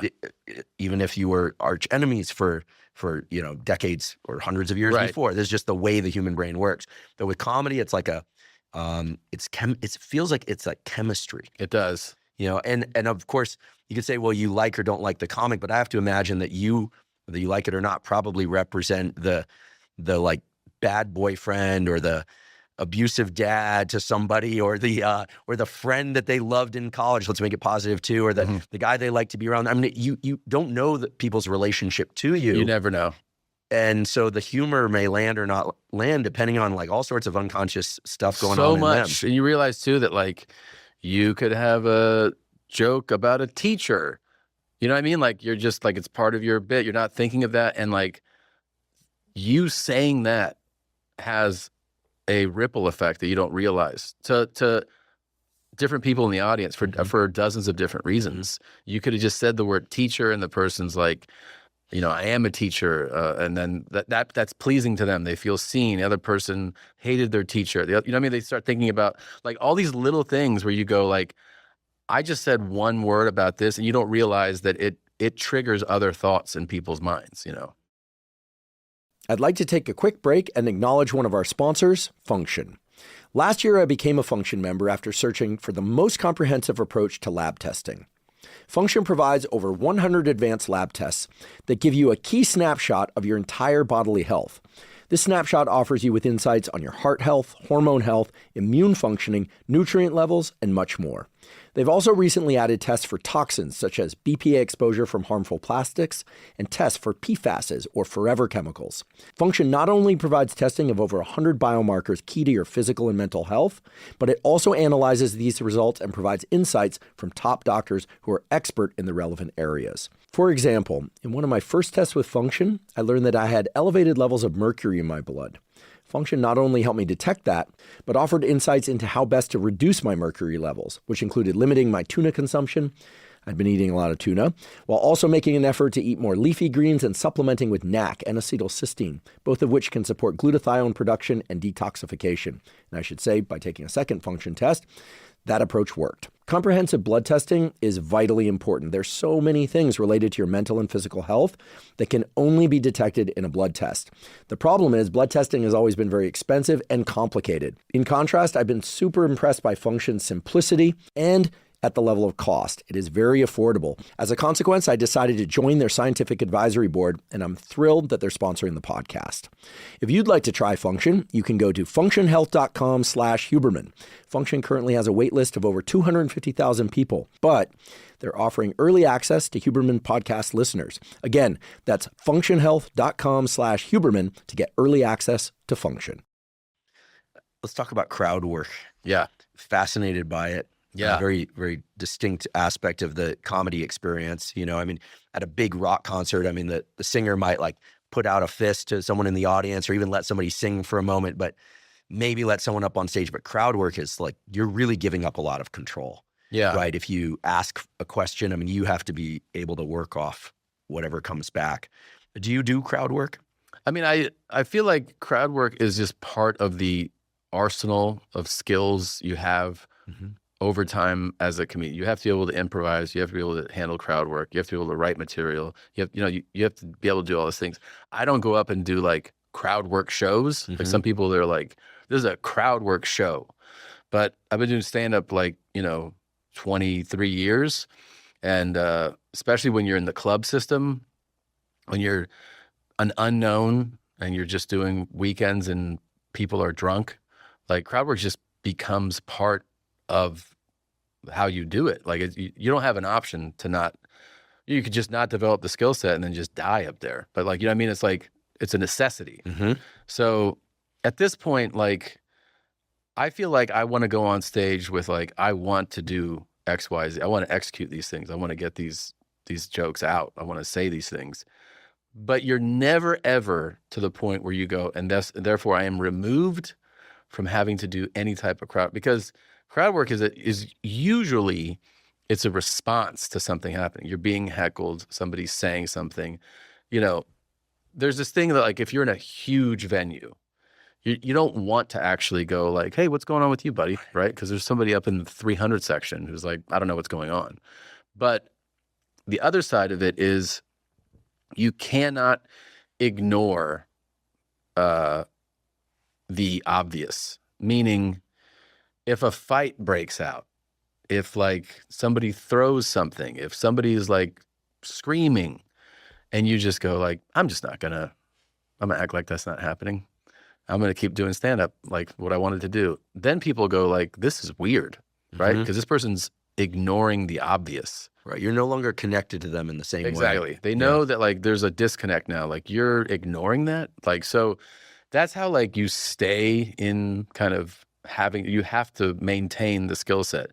Some people make it more of an emphasis of their show. And there's like really, really good people at doing that. I feel like it's also like, it's more of like the DNA of New York comics too. Like that you'll see, I've always thought that like the level of proficiency there is really high in that scene. More of a back and forth, Is it because of small venues? I go to the Comedy Cellar when I'm out there. I don't know if it's still one of the main places. Oh, absolutely. If there's a better one, let me know. But my sister's always like, we're going to go to the Cellar again. Yeah, Cellar's fantastic. And we have our favorite nights there actually were nights where it was pretty bad and we can laugh about that. Yeah. But there have been a few nights there where it just killed. Yeah. And actually there was one night, and ask my sister, this happened. Chappelle just like leaves Radio City Hall, shows up with his entourage and just like hops up on stage. Yeah. And just, that only happens in New York City. Yeah. I don't think that really happens in Los Angeles terribly often. He's done that quite a few times. He just like rolls in. Yeah, he's done that in LA a number of times. He's done it in San Francisco a bunch. Like I'm saying, like it's pretty well known. He'll come into the stores. That's his thing.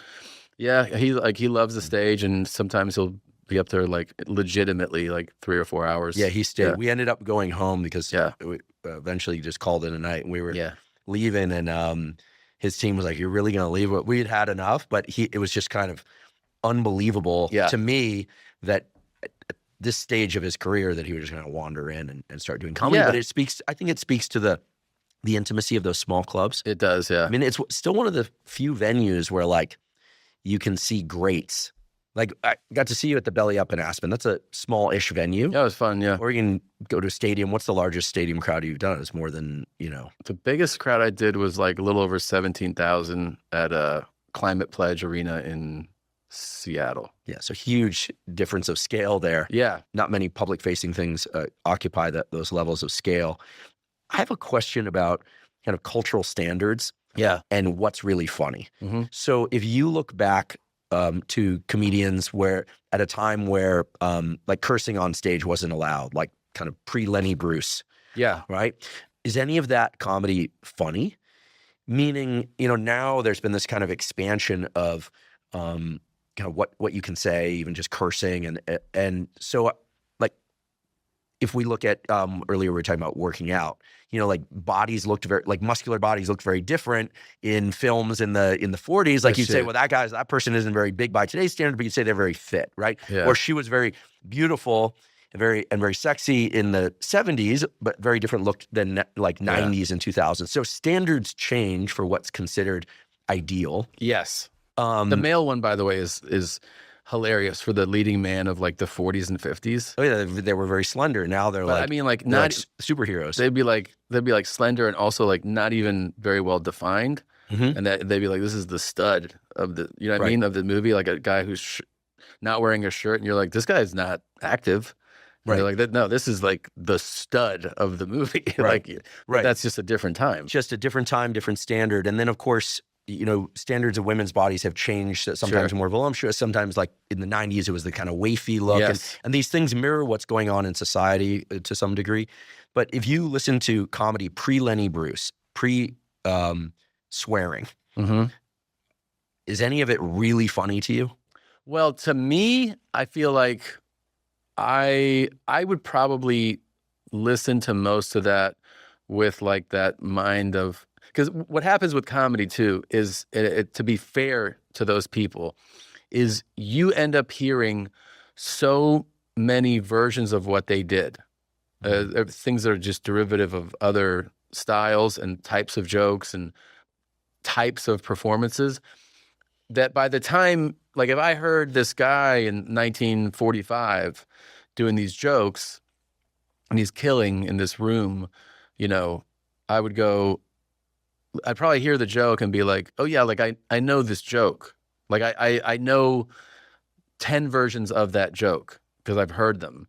So hearing it just doesn't make me laugh. Even though it's the original? Even though it's the original, yeah. Because I feel like that even happens with like well-known comedians. Like if like I was born in 79, and so like my like exposure, like I missed, I wasn't like really conscious and aware of like the prior era, right? And like he's like a god in stand-up. He's considered the best comedian ever. I mean, by most, it seems. By a lot of people. Yeah. He's on the Mount Rushmore of comedy. He's definitely on the Mount Rushmore. Okay.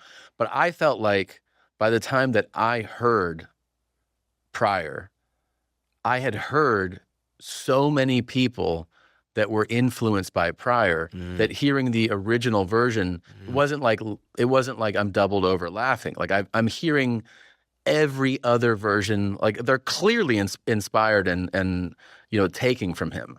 But so now I hear the original and I go like, oh, I get that that's the version of that. They can happen with comedy films too. It's like you watch Animal House.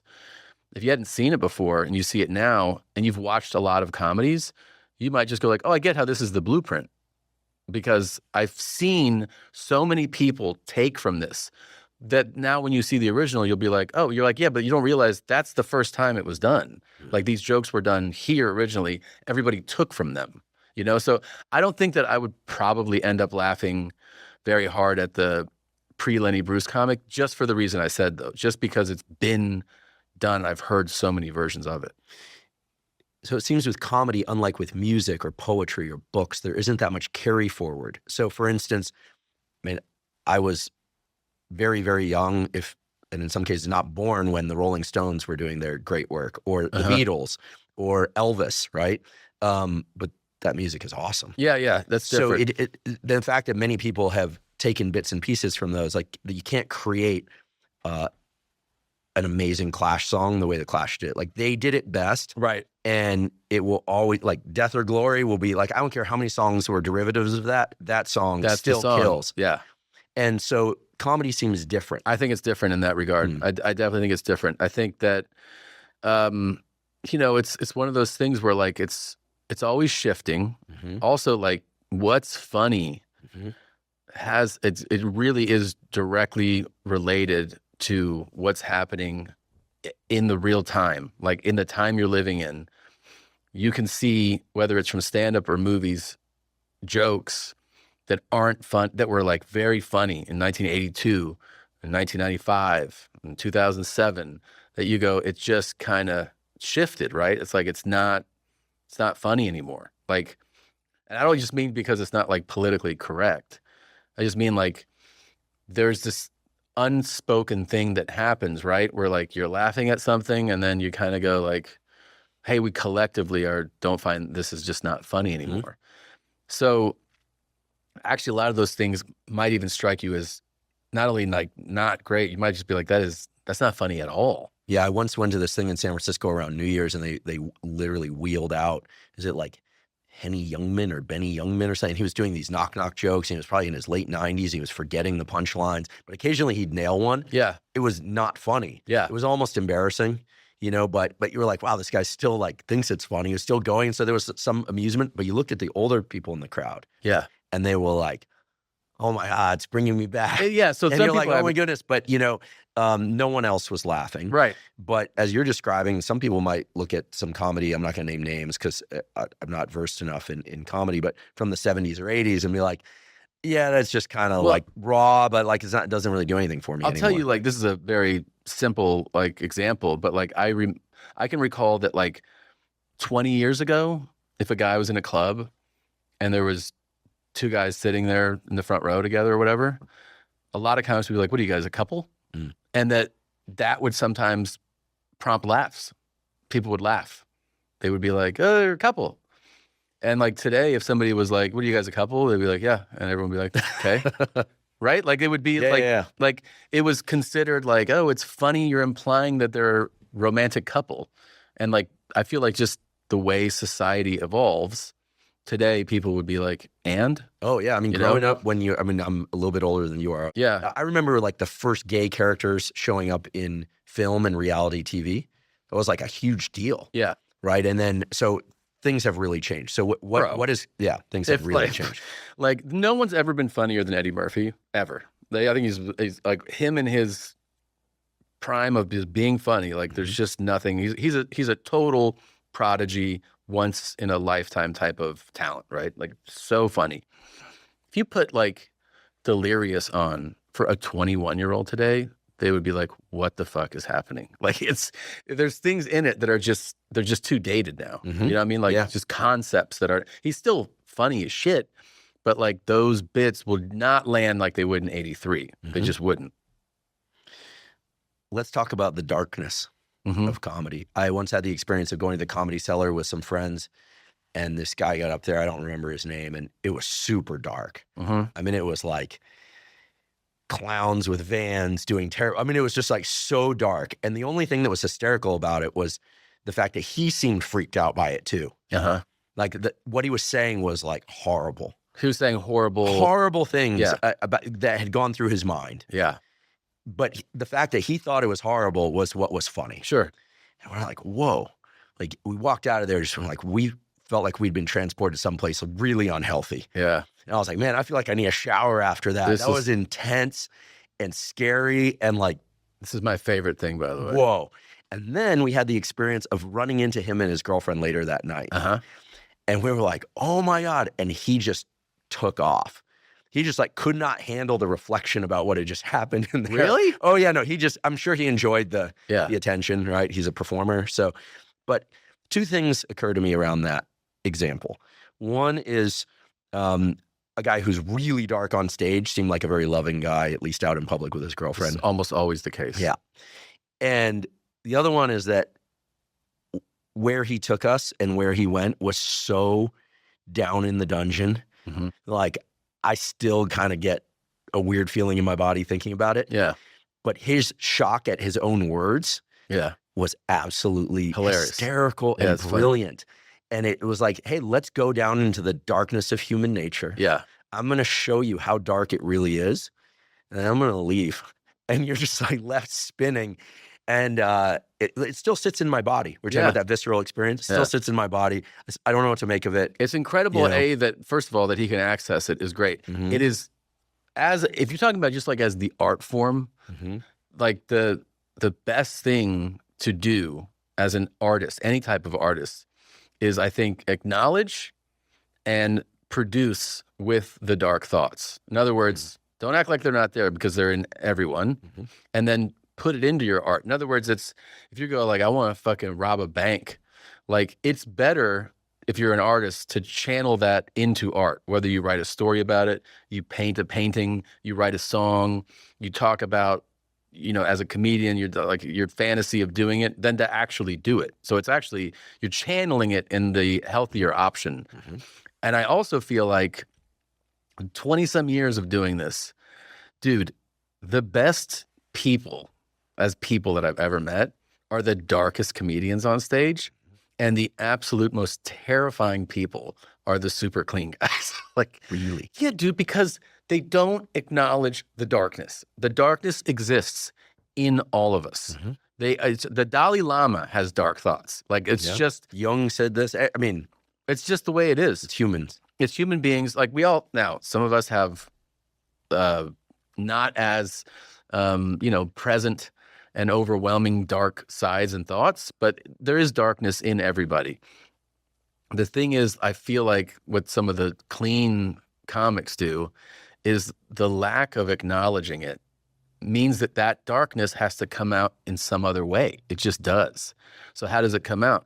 Well, it might come out in their personal life. I mean, Not good. Yeah. I mean, there's very famous cases of don't curse, and then you're doing some pretty dark things. Like that's a real thing, man. That like, hey, I'm gonna talk about cookies and where do you put your socks? I can't find my other sock. Like that's your fucking bit, talking about socks. Okay, what are you actually really up to? Because the thing is, some of those guys.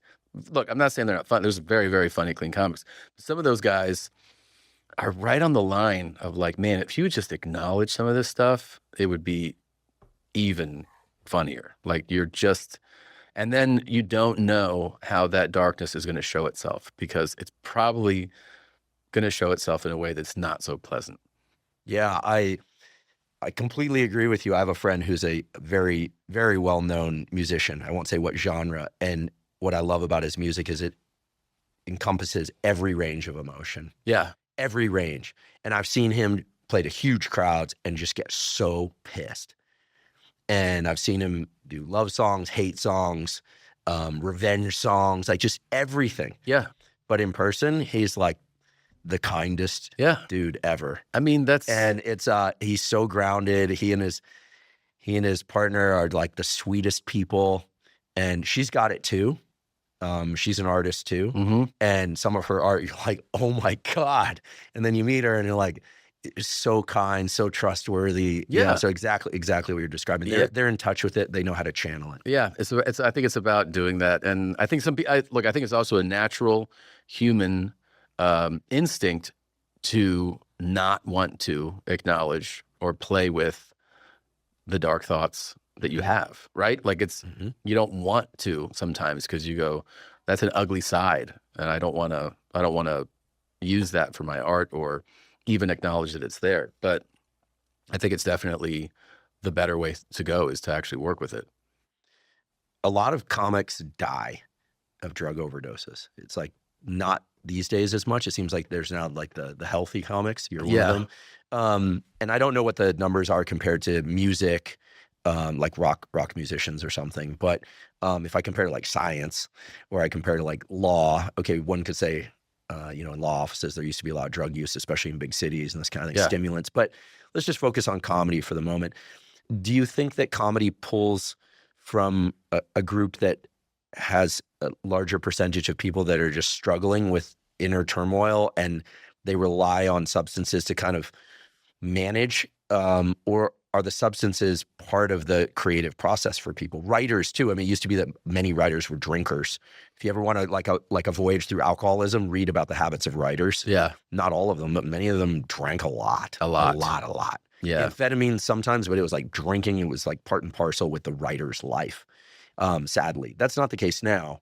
But yeah, what are your thoughts about I mean, substances and comedy and comics? I think it's a combination of things. I feel like, you know, a lot of comedians, like that world pulls from certainly people with traumatic backgrounds. There's a lot of mental health issues with comedians. There's a lot of clinically depressed comedians. There's comedians that come into it with like severe anxiety, for instance, severe depression, different mental health things. So usually, even outside of comedy, if you're talking about people with this type of mindset, you know, these issues, you know, substances kind of come with that. People trying to regulate and deal with those issues. To also, you know, throw some more gas on that, you're talking about an environment that is a nightlife environment where these things are kind of readily available. And it can, you know, it can be fun. It can make you feel like you're helping your art form by partaking in these things. And then it's really just like with most things, you just kind of, you see that some people go, oh, it's getting in the way. And they kind of acknowledge that, like, I'm better off without this. And then some people are just too far gone in it, right? Where they're addicts. We have a lot of addicts in comedy. It's just one of those factors. Like you see it a lot. People that are complete hardcore addicts. So that coupled with mental health things and the fact that we're up late and we're with people that are also into nightlife, I think all that together, you get a lot of substance abuse. A lot. Why is cynicism so unfunny? Is it? I mean, I feel like cynicism, presented in the right way, like a cynical person can be funny. I think what problem with cynicism is that it's really not, ultimately, there's nothing hopeful in it. Cynicism takes away any feeling that like things could get better. Yeah, like in the world of improv, the yes and. I feel like cynicism like shuts it down. Well, that's true. In the case of improv, I'm just saying, like, some people have this cynical kind of take on things that are still like funny people. Yeah, if you negate a thought in improv, the whole thing is over. It just dies. You know, if you're like, it's hot, and like, I'm cold, you're like, okay, like, we're not really going to do this then, huh? Like, you kind of have to like add to it. But that's interesting. Yeah, I mean, if you're cynical, like truly a cynical person, because I guess the thing you find in comedy is there's a lot of like faux emotion, right? Like the faux angry, the you know what I mean? Like you put on this thing to sell your bit, that you sell an emotion with it too. So somebody can like manipulate that cynicism with humor. But I think if you're genuinely a cynical person, what you are really is usually someone that like actually people don't want to be around, right? Like the very genuinely cynical person, another way to describe them is just negative. That whole buzzkill. Yeah. So you just kind of go like, I don't want to be around that. I think ultimately the best mode to be in for comedy is like, you kind of actually want to be like inclusive. You want, you know what I mean? You're kind of like, right? You're saying things that people want to nod along with. And if you're just like, shit's not going to work out, it never does. No one's like, this is fucking fun, man. Like, this is really funny. So that probably has some factor in it. I mean, yeah, you learn early on, at least I felt like it, that there's these really cynical comics. But the thing is, I'm not talking about like the faux thing in a performance. Like, they are just like that. And you can feel the energy vortex that they are. And you kind of go like, I got to like not be around this guy. Right. Because early on, especially, you rely so much on hope. The fact that you signed up to do this thing that, you know, on paper, it seems insane. Like, you're going to tell jokes for a living? Like, were you out of your mind? I mean, that's what people would say to me. Like, they're like, were you crazy? I would say it worked out. I mean, I got very lucky in that it worked out. But and you worked very hard. You worked extremely hard. I did work very hard at it. But that is a thing where you go like, oh, this is an insane path kind of to go down. Like, I can't have the guy who's next to me, who's also a comedian, being like, this shit, you know, they're never going to pick us. They're never going to, this shit never works out. You're like, yeah, I can't have that mantra in my head all the time. And you have to like part ways with those people because they are like a virus, you know, they're a virus. Like, so yeah, you're right in observing, like, it's not funny. I think it's more like that. It's not productive to be around truly cynical people.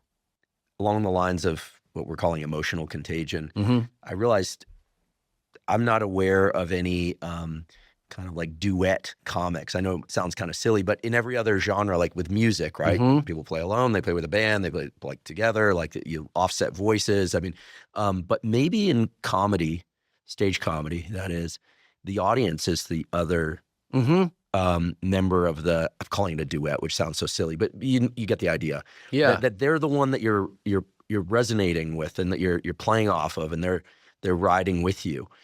Because I've had the experience of going to the Comedy Store. I was there last year, and Tim Dillon did a bit. Well, he went out for like 20. He came out for 20 minutes and just murdered. Mm-hmm. And some of that's in his recent special. Just murdered. There was just and he like crescendoed the whole crowd, and then just like in typical Tim, when I just like walked out. You're like, whoa. And then you feel like you were part of something, even though you were a passive recipient of what was going on or participant. So maybe that's where it is. Have there ever been two people that get up there and kind of like riff together? Yeah. Oh yeah. And do it well? Yeah. There's a couple twins that do that. Okay. Yeah. That's a good observation that it is like the audience is the other, you know, participant, right? It's you and but then like the Lucas brothers and the Sklar brothers they're twin brothers, and they go up there and because you've probably done something about the twin phenomena, like how these guys operate, both of these sets of twins together, is like an experience where you're like, whoa. The way they don't go like always like set up punch, like the setup sentence can come half out of one brother and the other, and it's seamless. Like it's like when you ever hang out with twins and they really answer in unison, even though they're not looking at each other and they're saying like the same thing. Like that's how these guys work on stage. And it is, you know, it gets you where you have questions afterwards. You're like, wait a minute, did you guys how did you set that up? Because it's so seamless, and they're literally like going back and forth. And it feels like you had to go, hey, when I say and make sure but it's another level beyond that. Like they really flow. Even their talk over each other feels like it's perfectly done. Like this, you're hearing the end of this guy's sentence, the next guy steps on top of it, but you hear him clearly and back and forth. I have to check it out. Those guys are like, it is like a phenomenon to watch them work. It actually is really, really cool. I'm coming to the conclusion that by being a audience member in comedy, one is experiencing a kind of an empathy with what the comic is experiencing. I mean, that's kind of where we're getting here. Like, I didn't plan this out, but you know, you have to feel it. It's got to be real for the comic. The audience can sense that. The delight, the silliness that you're bringing to it, like so much of that is in the audience's nervous system as they're getting it. And it's clear to me that like comedy is the one way. I mean, you could say this about music, but like you said, so different because so much of it seems spontaneous. It does. And I also feel like, you know, my buddy Kirk Fox, he's a great comedian. He always says this thing, like when he's on stage, he's like, I plan on being open, inviting, you know, hoping to leave the stage a better, you know, leave the room a better place. Like, but this thing about being open, inviting, vulnerable is like, it's a very real thing. Like you learn it as you do it. You start off pretty much operating in fear as a stand-up, right? You're terrified. You're terrified that you're not going to do well.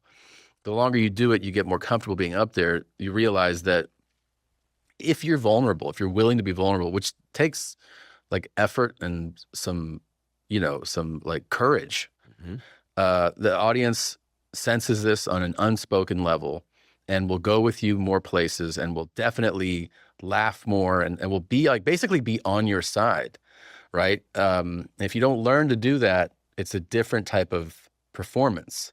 You're basically like going up there with like, I'm the boss, you know, like if you're going up there, like I'm telling you what's up, they still might laugh at things, but they don't leave going like, I care for this guy, or I empathize with him. And if you can learn to be vulnerable on stage, your performances will get exponentially better. And honestly, you'll get way crazier laughs. So interesting. The reason I love comedy so much is that it lets me forget about the outside world. Yeah. While hearing about the outside world. And I think stage comedy is especially powerful. And before we sat down to have this conversation, we were talking about how like some people think, you know, they're like, oh, my friend is super funny, way funnier than any of the comics. But like a professional athlete or a non-professional athlete in this case, can they do it on stage? Can they do the dance? That's the thing. Yeah. That is the main question is, because sometimes, like I told you, people will be like, you know, my friend Greg is hilarious. He's like one of he's funnier than any of those guys on stage. And you're like, I believe you. And you might hang out with him and be like, this dude is hilarious. Like he's really funny. The difference is that can he be that funny when it's just him with a microphone in front of people and take who he is in real life and be that on stage. That's ultimately the goal for every comedian. Like they say that like the longer you do stand-up, your goal is to be who you are off stage, on stage, right? Like it's impossible when you start. When you start, you are funny with your friends. And then you get on stage and, you know, you kind of freeze and you're trying to like convey, this is who I am. Because what you're doing is you're going, this is how I see things. That's what your performance is. Like, this is funny to me. I'm going to tell you how I see it. And that's why it's funny. Some guys that are women, I'm saying like just people that are very, very funny off stage, just, they can't do that to an audience. They're funny to be around in life, but they're not performers. I mean, there's an element to it that is like, can you get up in front of strangers and make them laugh? They don't know you. You have to convey who you are in a moment and make them laugh. That's a different thing. It's not unlike a guy that kills it at the YMCA when you play ball. And it's like, okay, well, like, let's put you in an NBA arena, right? Like, can you actually play with these guys? It's a totally different thing. Look, some can't. Everybody who ends up being a good stand-up was super funny to somebody off stage years ago, right? They just worked at it and they were able to translate it. Some people just can't translate it. Do you think it helps to really like people as a general group? You know, like you're trying to entertain people, you're trying to be entertained by your own entertainment. Like, do you think you need to like humans? That's an interesting question. I thought I could answer that quicker, and I started to think about it because I started to think about the fact that like so many comedians I know, like so many go like, God, I hate people so much. You know, like, I mean, I'll frame it a little differently than my theory. As to one of the main reasons why Rogan is the top podcast in the world. There are several reasons, I believe, his work ethic, et cetera, but is because he has lots of different kinds of friends. And he can sit down with intellectuals, he can sit down with comics, he can sit down with criminals. MMA fighters, He likes the understanding and communication with different kinds of people. And when you know a little bit about him, like his life is filled with these people outside of the studio. So he's very comfortable in the presence of like anyone. You put anyone in front of him. Yeah. And he can be genuinely interested in learning from them. Right. And sharing with them in He's dialogue. genuinely a curious guy, too. You can't fabricate that. You can't manufacture that. I agree. Whereas some podcasters, they're not that interested in what other people have to say. So they're not the best interviewers unless it's someone like directly within their genre of interest. That's a good observation. Yeah. So as a comic, I guess it depends on the range of topics that you explore in your comedy, perhaps. Yeah, I don't think you can hate humanity and be a good comedian, right? I think for sure, you have to genuinely love making people laugh. If you're going to be like successful at it, you have to have an obsession with doing that, like a literal obsession, because you go through these periods on your journey of stand-up of being like, hey, I don't have rent money. I can't pay for anything. And you have the option, you want to go get a job? And you're like, no, I'm going to keep doing, like, you're obsessed. You're obsessed with it so much that you're giving up things that people would otherwise in your position be doing in life, because you just are so in love with writing and performing jokes. Like, you have an obsession. I do think you have to, on some level, though, like I'm thinking about it, love people. Because if you love making people laugh, you enjoy people. You could still be, because so many comics are so bothered by so many things that people do. That's like a very normal, like I'm very much like, I fucking can't stand these, you know what I mean? Like always just like, look at this dipshit. He's bringing fucking eggs on the plane. Like, like you're just like. Tuna. Yeah. You're just like, you asshole. You're like Tupperware on the plane. Eat that shit at the gate. So like, we're always Noted. like, you know what I mean? You're always just like complaining. Complaining is part of being a stand-up. You're funny. If you never complain about anything, you're probably not funny. You know what I mean? If you like humanity too much. Yeah, I feel like here's the thing, if you go, I'm good with whatever, you're not a funny person. You're funny if you have you either love or hate something, that can be funny. You can love this and it can be funny. You can hate it and that can be funny. If you're like, I mean, I'm fine. That's not funny. The meh response doesn't do too much. It doesn't do anything in stand-up, yeah. So, but like, I think somebody that complains about people can be very funny. You can't be like, all people everywhere I can't stand. Like that would be too extreme. There are all sorts of theories about how people's kind of childhood issues or just their fundamental struggle like feeds their art in incredible ways. I think I saw an interview with Jim Carrey, who admittedly, I don't know much about his comedy. I was so busy in school when he was kind of through his reign of physical comedy movies. Yeah. I've never seen Dumb and Dumber. I've never seen The Matrix. I've never seen Goonies. Sorry, I just haven't. I love Stand By Me. I love other movies, but I need to see those movies. I'm busy. I got a lot I want to do. Last night at dinner, I just admitted that I've never seen Braveheart and I've never seen Gladiator. Oh, those are amazing. Yeah, and then guess what? I'm not going to see them. Really? No. All right. I'm just not. I'm not going to see them. Well, clearly, just knowing a little bit about your children and the fact that they're related to you, I'm not going to try and push you to do anything because clearly you guys are stubborn. Yeah. So the question I have after seeing this Jim Carrey thing, he said, the reason he did comedy is he wanted to make people laugh, to forget about their struggles. He had a chronically ill mother, and he used to like throw himself down the stairs as a kid. Like I believe it. I mean, so physical comedy became his thing. How much do you think that really successful comedians tap into sort of a fundamental quest to resolve something? You're trying to, whatever it is, fill in the blank. I don't want to fill in blanks for you. Yeah. No, I think I can speak for myself. I think in my own case, I was the new kid a lot, right? I went to one school for first grade, one for second and third, a different one for fourth, a different one for fifth and sixth, a different one for seventh and eighth, a different one for ninth, and I switched again in ninth grade. So I was a new kid all those times. And I felt like whenever I arrived, and you kind of like over time go like, you start to develop this muscle for like, how am I going to get someone to like me? And it was like, try to make them laugh, right? Like that became a thing, was try to make them laugh. I think for me personally, there was also this, just my own insecurities. I think I felt like if I got enough people to laugh, and if I became successful at making people laugh, and like people acknowledged it, that I would no longer feel these insecurities. And it doesn't happen. They stick with you. And thank goodness, because it sounds like it's the fuel for your art. I think it probably is. I mean, I just remember thinking like, if I were to be like, had a special and I got paid well, then I wouldn't have any self-doubts anymore. Or like, you know what I mean? Like you think that, like, then I'll feel fulfilled.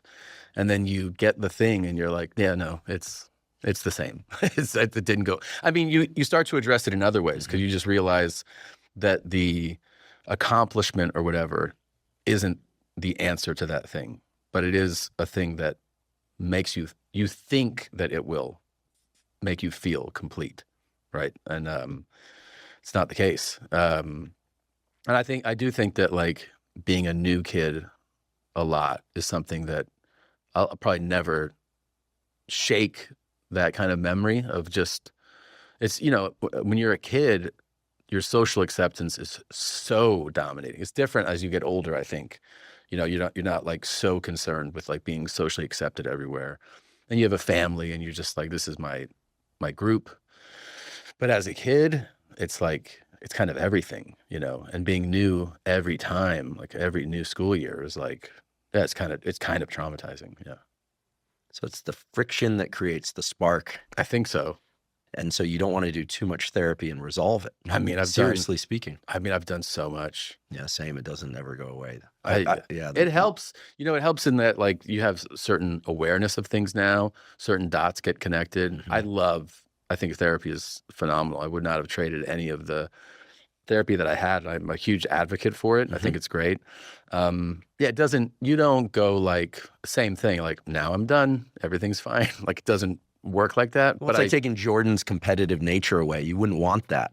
No. That was the friction that created the phenomenon that is a Jordan. Lot of comedians. I spoke of myself, but I think a lot of us fall under the like the banner of, to put it simply, please like me.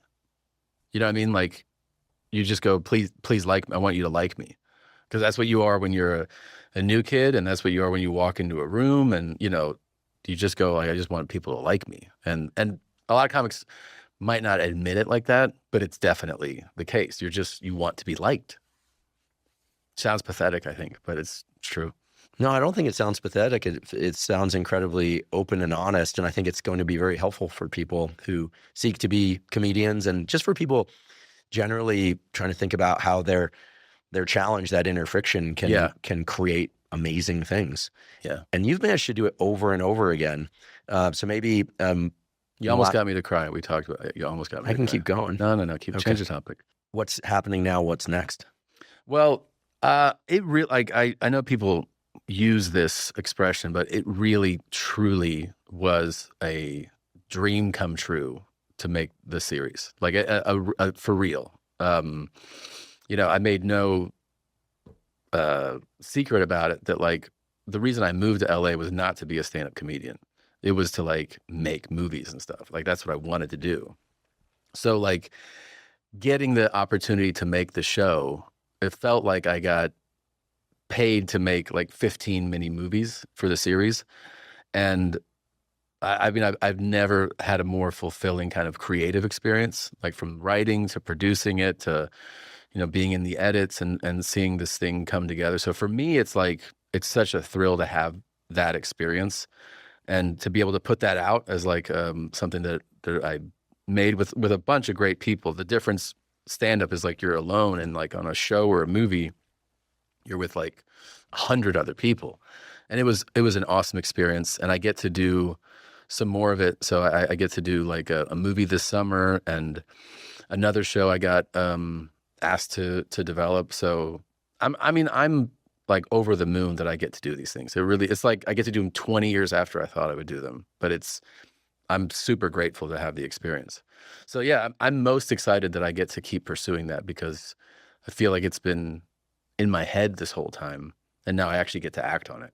Well, listen, I'm so grateful that you came here to share with us about your process. I mean, we talked about the art and science of comedy and humor. I hope it was good, man. I loved it. Okay. It was excellent because you share so openly, and you pull back the curtain on your process and comedy in general. And I love what a deep thinker you are, and at the same time, how much you just pour yourself into your craft and enjoy it. Thanks, and man. Your reflections are really appreciated, and I'm a fan. I'm also proud to have you as a cousin.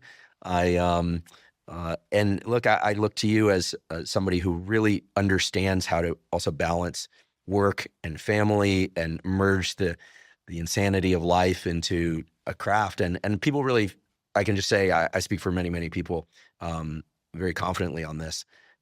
People can really feel your benevolence, even when you're pointing out like the darkness and the ridiculousness of the human experience. So you make our lives better, and so grateful you came out. Well, here today. That's very kind of you. I'm also, like, I should say, I don't know if enough people tell you, but I'm also very honestly proud of you for like what you've done, and thank you.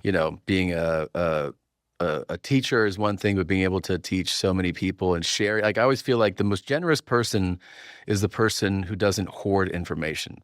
It's a natural human instinct where people have information about something and they just go, I'll keep this to myself. And so the fact that you teach so much, I pick up things from you all the time, and so many people do. And then it's become this thing where, now people are like, what, are you fucking listening to Huberman? And you're like, actually, yeah, I am. Like my wife's like, what, did Huberman tell you to fucking take a shit right now? I'm like, yes. No, but I mean, it is great that you don't hoard information. You share it. And I think it helps a lot of people. Thank you. It's a labor of love. And for people that know me as you do, that's the same on camera and off camera. So, you're a great role model to me. I'd love to have you back to continue the conversation. I would love to. We'll do a 5-hour one next time. Yeah, and I'm going to finish the rest of Bad Thoughts. Please do. It's amazing. Yep. Thanks so much. All right, Tom. Thanks so much. Thank you for joining me for today's discussion with Tom Segura. To find links to Tom's work, please see the show note captions. I should point out that Bad Thoughts is not suitable for children. If you're learning from and or enjoying this podcast, please subscribe to our YouTube channel. That's a terrific zero-cost way to support us. In addition, please follow the podcast by clicking the follow button on both Spotify and Apple. And on both Spotify and Apple, you can leave us up to a 5-star review. And you can now leave us comments at both Spotify and Apple. Please also check out the sponsors mentioned at the beginning and throughout today's episode. That's the best way to support this podcast. If you have questions for me or comments about the podcast, or guests or topics that you'd like me to consider for the Huberman Lab podcast, please put those in the comments section on YouTube. I do read all the comments. For those of you that haven't heard, I have a new book coming out. It's my very first book.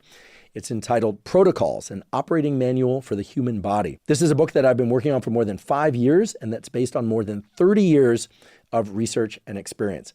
And it covers protocols for everything from sleep to exercise to stress control, protocols related to focus and motivation. And of course, I provide the scientific substantiation for the protocols that are included. The book is now available by pre-sale at protocolsbook.com. There you can find links to various vendors. You can pick the one that you like best. Again, the book is called Protocols, an Operating Manual for the Human Body.